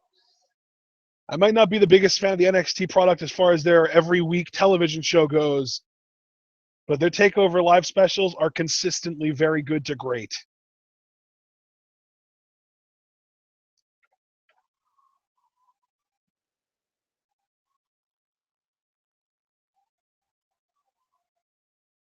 I think that there's actually dueling chants going on right now. Nakamura, Bobby Roode. It's kind of weird. Why the hell would you root for Bobby Roode when he's standing across from Shinsuke freaking Nakamura?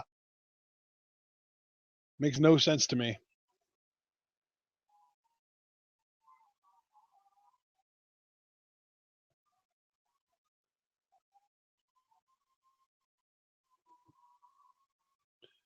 There you see the referee telling both guys he wants a clean fight. No kicks below the belt. No closed fist punches. And ring the bell.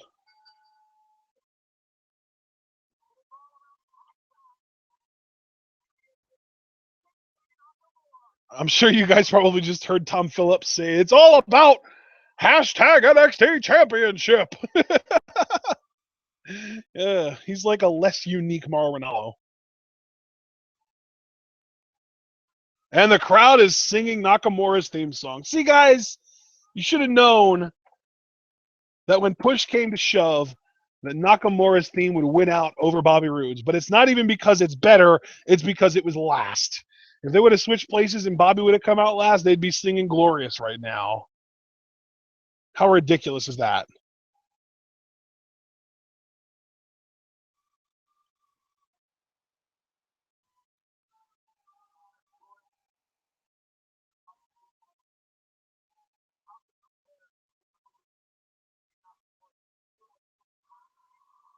And we've got dueling chants again.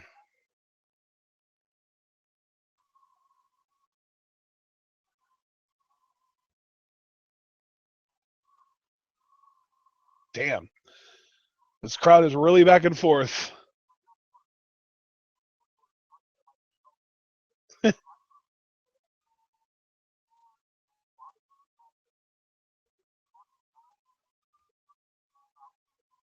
Just kind of feeling each other out now, guys. There you saw Nakamura went for a little bit of a kick. That could have been to play mind games, could have been to test the distance between the guys for spacing. It's actually a really common tactic in MMA and boxing. And now you see Bobby goes around. He wants a waist lock, but Nakamura's blocking. He's got control of the arm. Nakamura here going, I think he wants a hammer lock. He's definitely wrenching that arm hard. Now he's got him over the head into an arm wrench.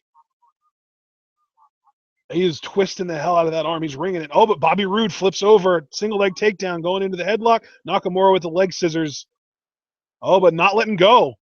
Bobby is going to have to fight his way out of this head scissors. He's not going to let go. Oh, there we go. Now Nakamura. Oh, but Bobby right back into the headlock. The side headlock of Bobby Roode. Bobby has control of the side headlock still. Nakamura hasn't been able to get out of that now. First the head scissors from Nakamura, now the side headlock from Roode, and now Nakamura got out of it, but now we're in a three-quarter face lock here from Roode. Almost in position to go for a guillotine if he would have wanted to. Nakamura, he's going to do the head wave, and there we go. Oh, but Bobby shoves him. Chill out, Bobby. Tranquilo. I know this isn't Los Ingobernables, but still, man, relax.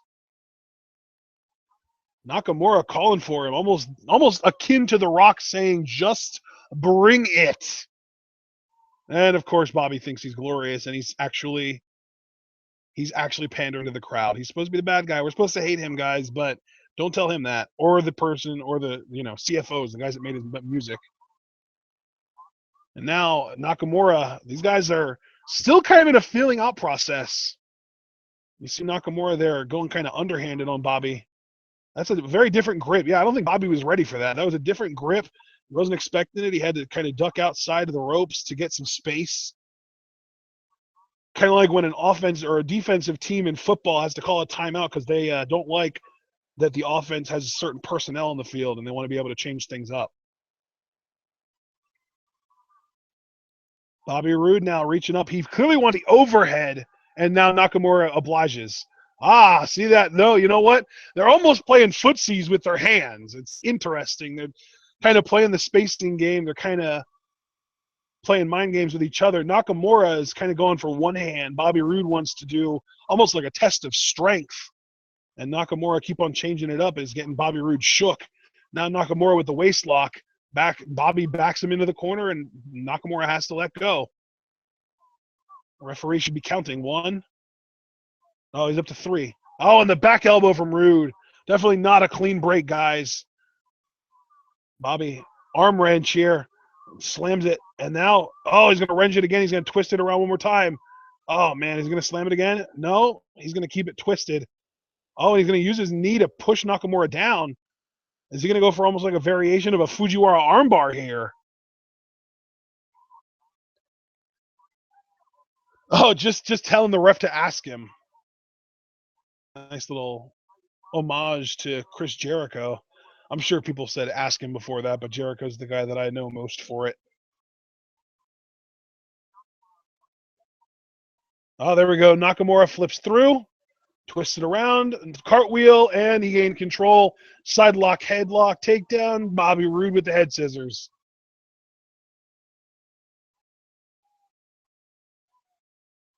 Damn, that's a deep head scissors Bobby's got on Nakamura.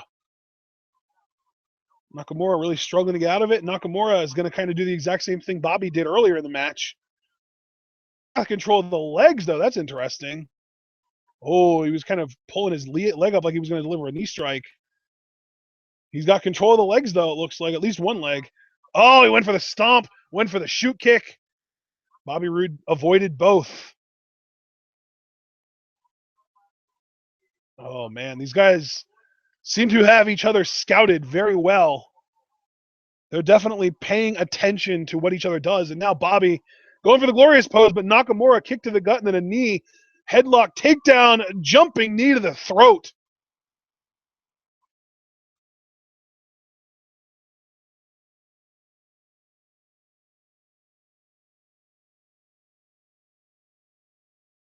Now Nakamura in the corner. We're going to get a foot shiver, guys. We're going to get a foot shiver. And no, Bobby grabs the foot. Bobby Roode with control of the foot now. Oh, but Nakamura with the backwards enziguri there with the back foot. Bobby Roode just rolls out of the ring in an attempt to regain his composure. Nakamura is actually following him out there, though. Nakamura not going to give Bobby any time to recoup or recover. He is staying on him like white on rice. And there's the knee to the gut, almost kitchen sink-esque. Grabbing Bobby by the head. Arm there. Is he going to try and put him back in the ring, or is he just going to kind of take the fight to him out here? No, he's trying to put him back in the ring. Bobby's probably going to roll to the other side and leave again. No, Bobby's still in the ring. Okay. That's surprising. Nakamura has got an opportunity here to really capitalize, really kind of suffocate Bobby Roode, not give him an opportunity to breathe. There's a knee to the stomach, and hell, you want to talk about having trouble breathing, that'll do it. Oh, and another one. That one's more to the chest. He really is kind of targeting the breath, the lungs of Bobby Roode. There's an Irish whip into the turnbuckle. Nakamura follows through. Oh, but Bobby Roode catches him, puts him up on the top corner. Goes for a punch, but Nakamura returns a punch. Nakamura's on the middle rope.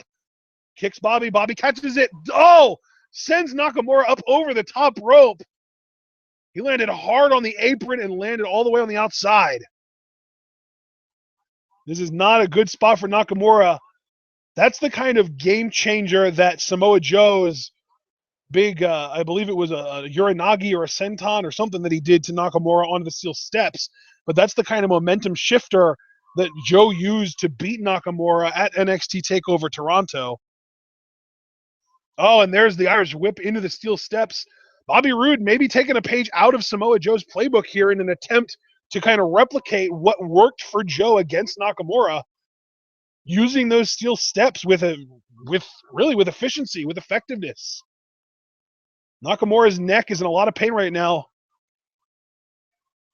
I don't even remember what Bobby Roode's finisher is. I know it used to be that lame-ass pump handle slam, but I think he's actually adopted something much better. Probably a power bomb, but I don't even know for sure. Oh, here we go. Bobby throwing Nakamura back into the ring finally. Going for a pin, I think. Yeah, going for a pin. 1, 2, and Nakamura does stay alive in this. And now Bobby with the mount punches. 3, 4. 4 mount punches before he finally relents and decides that he wants to do something else. Now, Bobby Roode. Oh, I think the crowd's chanting 10 while the referee is counting. And there's their head meets turnbuckle there for Nakamura. Bobby Roode firmly in control of this match with a straight right punch to the forehead. And a knife edge chop there in the corner. And he's going to do another one, or is he going to? No, we're going to get an Irish whip. Nakamura into the opposite corner. Bobby following up with a big lariat. And now rolls Nakamura out into the middle of the ring. Not really sure what Bobby's going to do from here. He's going up to the middle rope, it looks like. Bobby Roode on the middle rope. And, oh, the double sledge. Only a 2 count, though.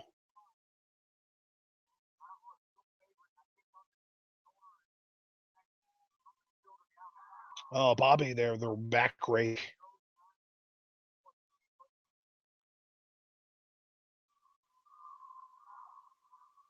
And we've got a dueling chant again. Nakamura, Bobby Roode. I think Bobby just pulled Nakamura's hair and kneed him in the spine all in one fell swoop. Oh, and now he's got the just churning the head there. One hand on the chin, another on the hair. Referee should really pay attention to Bobby Roode. He is grabbing the hair a lot in this match. That's not supposed to be legal. The referee should really admonish him for that.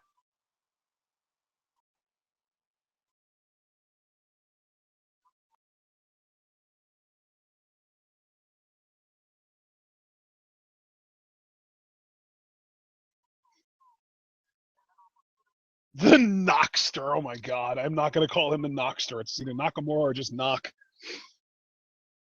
Oh, the jumping knee there from Bobby. Very similar to a move that Nakamura hit on Bobby earlier in the match. And now Bobby going for another one, this time to the back of Nakamura's head. Like I said a couple minutes ago, firmly in control of this match. It's crazy. We have not seen Nakamura dominate this badly since NXT Takeover Toronto, when Samoa Joe beat him for the NXT Championship to become the first ever, or the first ever 2-time NXT champion, world champion. And now Bobby Roode just stomping a mud hole in Nakamura down in the corner. Oh, and the foot to the throat. Referee finally getting on Bobby Roode's case, trying to pull him away from Nakamura. But Bobby, again, firmly dominating Nakamura here. Nakamura needs to dig down deep within himself and find a little extra energy to make some progress here on Bobby Roode, because as it turns out, Bobby Roode is actually doing really well against Nakamura. Right there, he just did a right fist.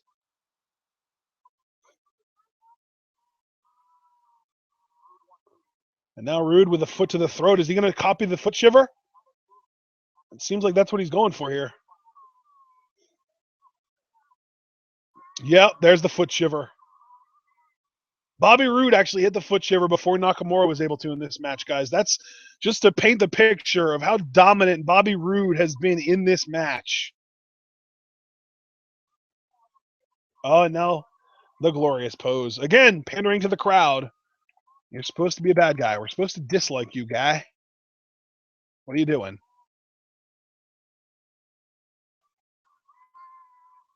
Oh, there we go. There's a kick from Nakamura. That's a nice beginning of a comeback. Now going for the knee. Hit one knee, goes for another knee. No. Oh, he's going to do a knee drop. Hit the knee drop. That sends Bobby out to the floor. Now Nakamura finally getting a little bit of momentum behind him. He's been on the defense trying to just survive Bobby's onslaught for the last few minutes here. Gets Bobby back in the ring. Nakamura rolls back in the ring himself, breaking up that 10 count. And Bobby goes for a punch. Nakamura counters left, right, and a forearm. And there's a kick to the chest. These shoot kicks from Nakamura.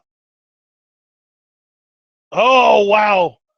Just a straight up jumping or kip up or step up, I guess it would be. Enziguri caught Bobby right in the ear.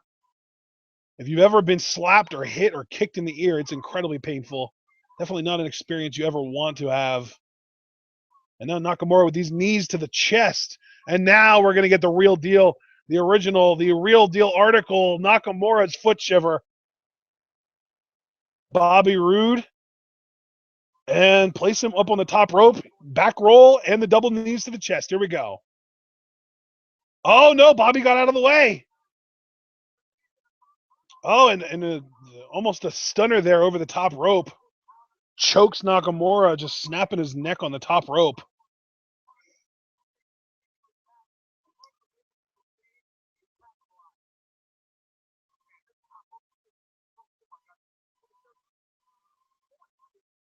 Now Bobby going for that double sledge again. Nakamura out of the way.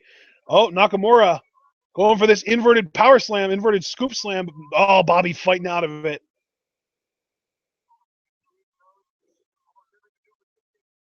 Oh, and another right fist there from Bobby Roode. Charging in the corner. Oh, but Nakamura with the kitchen sink. Now he's going to put him up on the turnbuckle again and go for the back roll into the knee. And that time he connected. And now you know he wants that inverted power slam. If he gets this, it's time for this Kinshasa. He got it. You know Nakamura is going to start looking for that Kinshasa now, start fishing for it.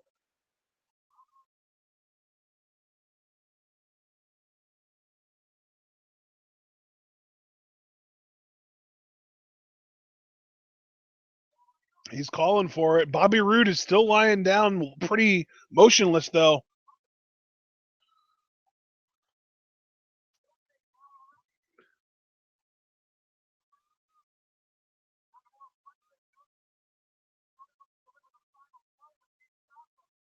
Just go for the pin, Nakamura.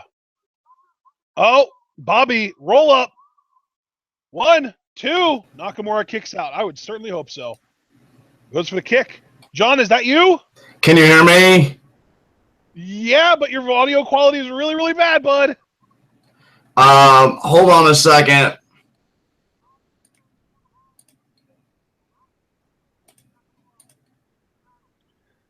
Meanwhile, in the ring, Bobby Roode back on top. He kind of got to play possum there a little bit.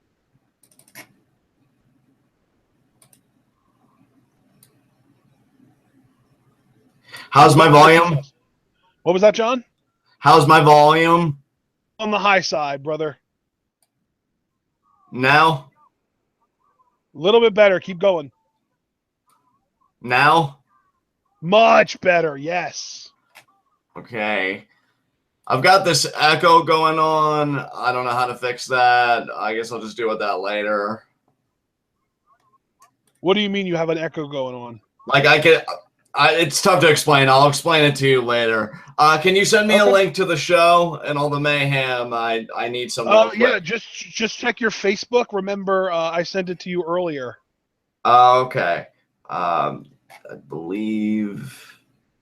Where is it? It wasn't my account that sent it to you. I sent it from another. Oh, account. that's right. Right. Okay, I was looking in the wrong place. Okay, there we go. How's the match been? Bobby actually was really dominant for a little while, and then Nakamura made a little crack, but Bobby kind of played dead when Nakamura was about to go for the Kinshasa, and when Nakamura went for the pin, Bobby reversed it into a roll-up. Oh, okay. That was actually a bit of a momentum turner for Bobby. He's been on top since then. I can see he's trying for a superplex. Nakamura, though, just threw him off. Oh, could be Kinshasa here. He's definitely in Kinshasa mode. He's already hit the knee in the corner and the inverted power slam. Oh, is Bobby gonna? No, he got hit. But got him. He didn't really get all of that, though, but you know how he is. He's always going to go for more than one. Oh, he's looking for the follow-up right here. Oh, Bobby is getting up. He's playing into the trap. And, oh, got the legs up. Oh, going to stack Nakamura up. Oh, he's got his legs on the ropes. He's got his legs on the ropes. Oh, the ref caught it. Yeah, ref saw it last minute. Wow, I thought Bobby was going to steal the NXT championship. That is crazy. Guy cheats and he's a jerk, but he still panders to the crowd with his glorious pose. Yeah, there's a chop there to Nakamura. Another chop. Third chop here. Oh, Nakamura, though, getting those head games. What? Is he taunting Bobby? He just might be. And now getting up in his face. He's smiling. He was smiling. Yes. Oh, I love it. I love it. Duck it. On the knee to the midsection. Boot there. Kick. Another kick. And oh, what an onslaught. Driving those knees. Oh my God, just scraping the boot on the back of the head. Remember the first match we saw Nakamura and he did that to Kota Ibushi. That's right. Yeah, he knows how to be brutal, knows how to be in your face. Oh, could it be the armbar? Armbar! Oh, but Bobby's got the hands clasped. Beat Okada with that move in last year's G1. That's true, but Bobby had it scouted. I mean, last year, I mean 2015. Oh, wait. Nakamura may be transitioning into the triangle. Triangle, yeah. There's an elbow there. Another elbow. Nakamura with these strikes. I'm surprised Bobby's still in it after the knee from the top rope. His right shoulder is off the mat, so this is not a pin yet. Not yet. Oh, but look at the power of Bobby. Oh, man, into a powerbomb maybe. Could be powerbomb. Out of it. Oh, Nakamura countered. Oh, into a sunset flip. Oh, and another knee. Kinshasa! That could do it right there. Nakamura lacks cover, though. 1, 2. Yep, that was too lax of a cover by Nakamura.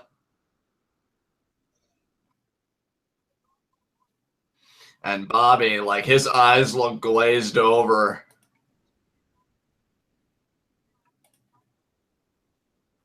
Nakamura here. I think he's looking for that final shot. Oh, damn, he's going for another Kinshasa off the middle rope. Yeah, if he does not... So. I mean, if he hits this partner, it's over. No, Bobby's playing possum again. Yeah, Bobby able to slide out. And now, oh, wait, got the rope, though. Is Nakamura going to go for this? Yeah. Oh, my God. And he got it. The knee. Holy crap. Yeah, I mean, that hurt both guys. Yeah, it did. Nakamura's knee looked like it messed up a little bit. You see Nakamura trying to alleviate it. Roode is just out. But the problem there is, oh, now, yeah, see here, Nakamura actually doing it. I was going to say the problem there is you can't pin a guy on the outside of the ring, but Nakamura knows that. He's a pro. I shouldn't have even bothered. Right. Nakamura. Oh, now, though, if he got that on Roode, but the knee may give out. It's all going to be, is the knee going to give out or not? He's calling for it. Oh, he got it. It's over. Oh, follow up. He's not following up. No. Following up. What is this? That knee. It's got to be in terrible pain. I'll tell you, Bobby Roode has gotten quite a few lucky breaks in this match. Yes, he has. I mean, you're talking Nakamura's hit that Kinshasa multiple times now, but hasn't been able to follow up. Oh, man, this is brutal. This is horrible. Yeah, Nakamura, you've got to recover.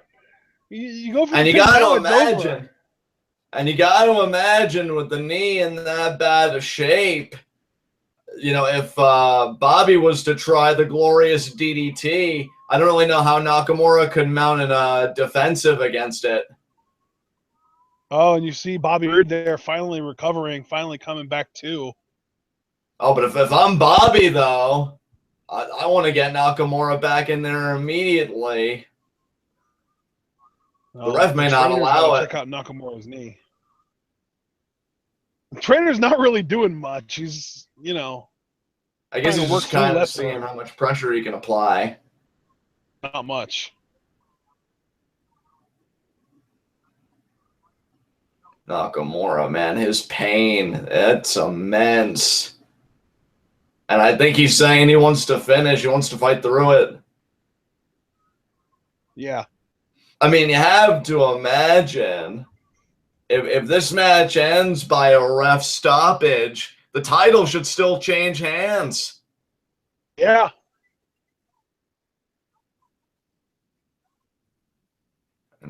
I don't. Is the ref counting right now, or is he consulting with Nakamura? I know. I think he's consulting with him. Yeah, I think he's consulting with both Nakamura and the trainer, actually. I mean, if the trainer says Nakamura can't go, champion's advantage doesn't protect that. And I think Nakamura knows it. But wait a minute here. And now look at Bobby, though. Is Bobby going to win this glorious DDT? 1, 2, no! Oh, he kicks out. Unbelievable. Look at Bobby. Bobby's just like, the NXT Championship was practically gift wrapped to me, and Nakamura's still fighting. Yeah, well, I mean, it's worth pointing out, though, that, like, that's the first bit of offense that Roode has hit on Nakamura in at least 5 minutes. So It's not like he knocked Nakamura out or anything, because Nakamura's knee is the problem. Hey, if I'm... Oh, wait a minute here. Single leg crab.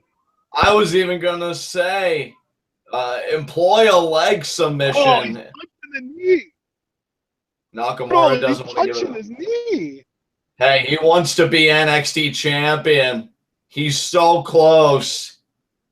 Nakamura just has to give it up. God.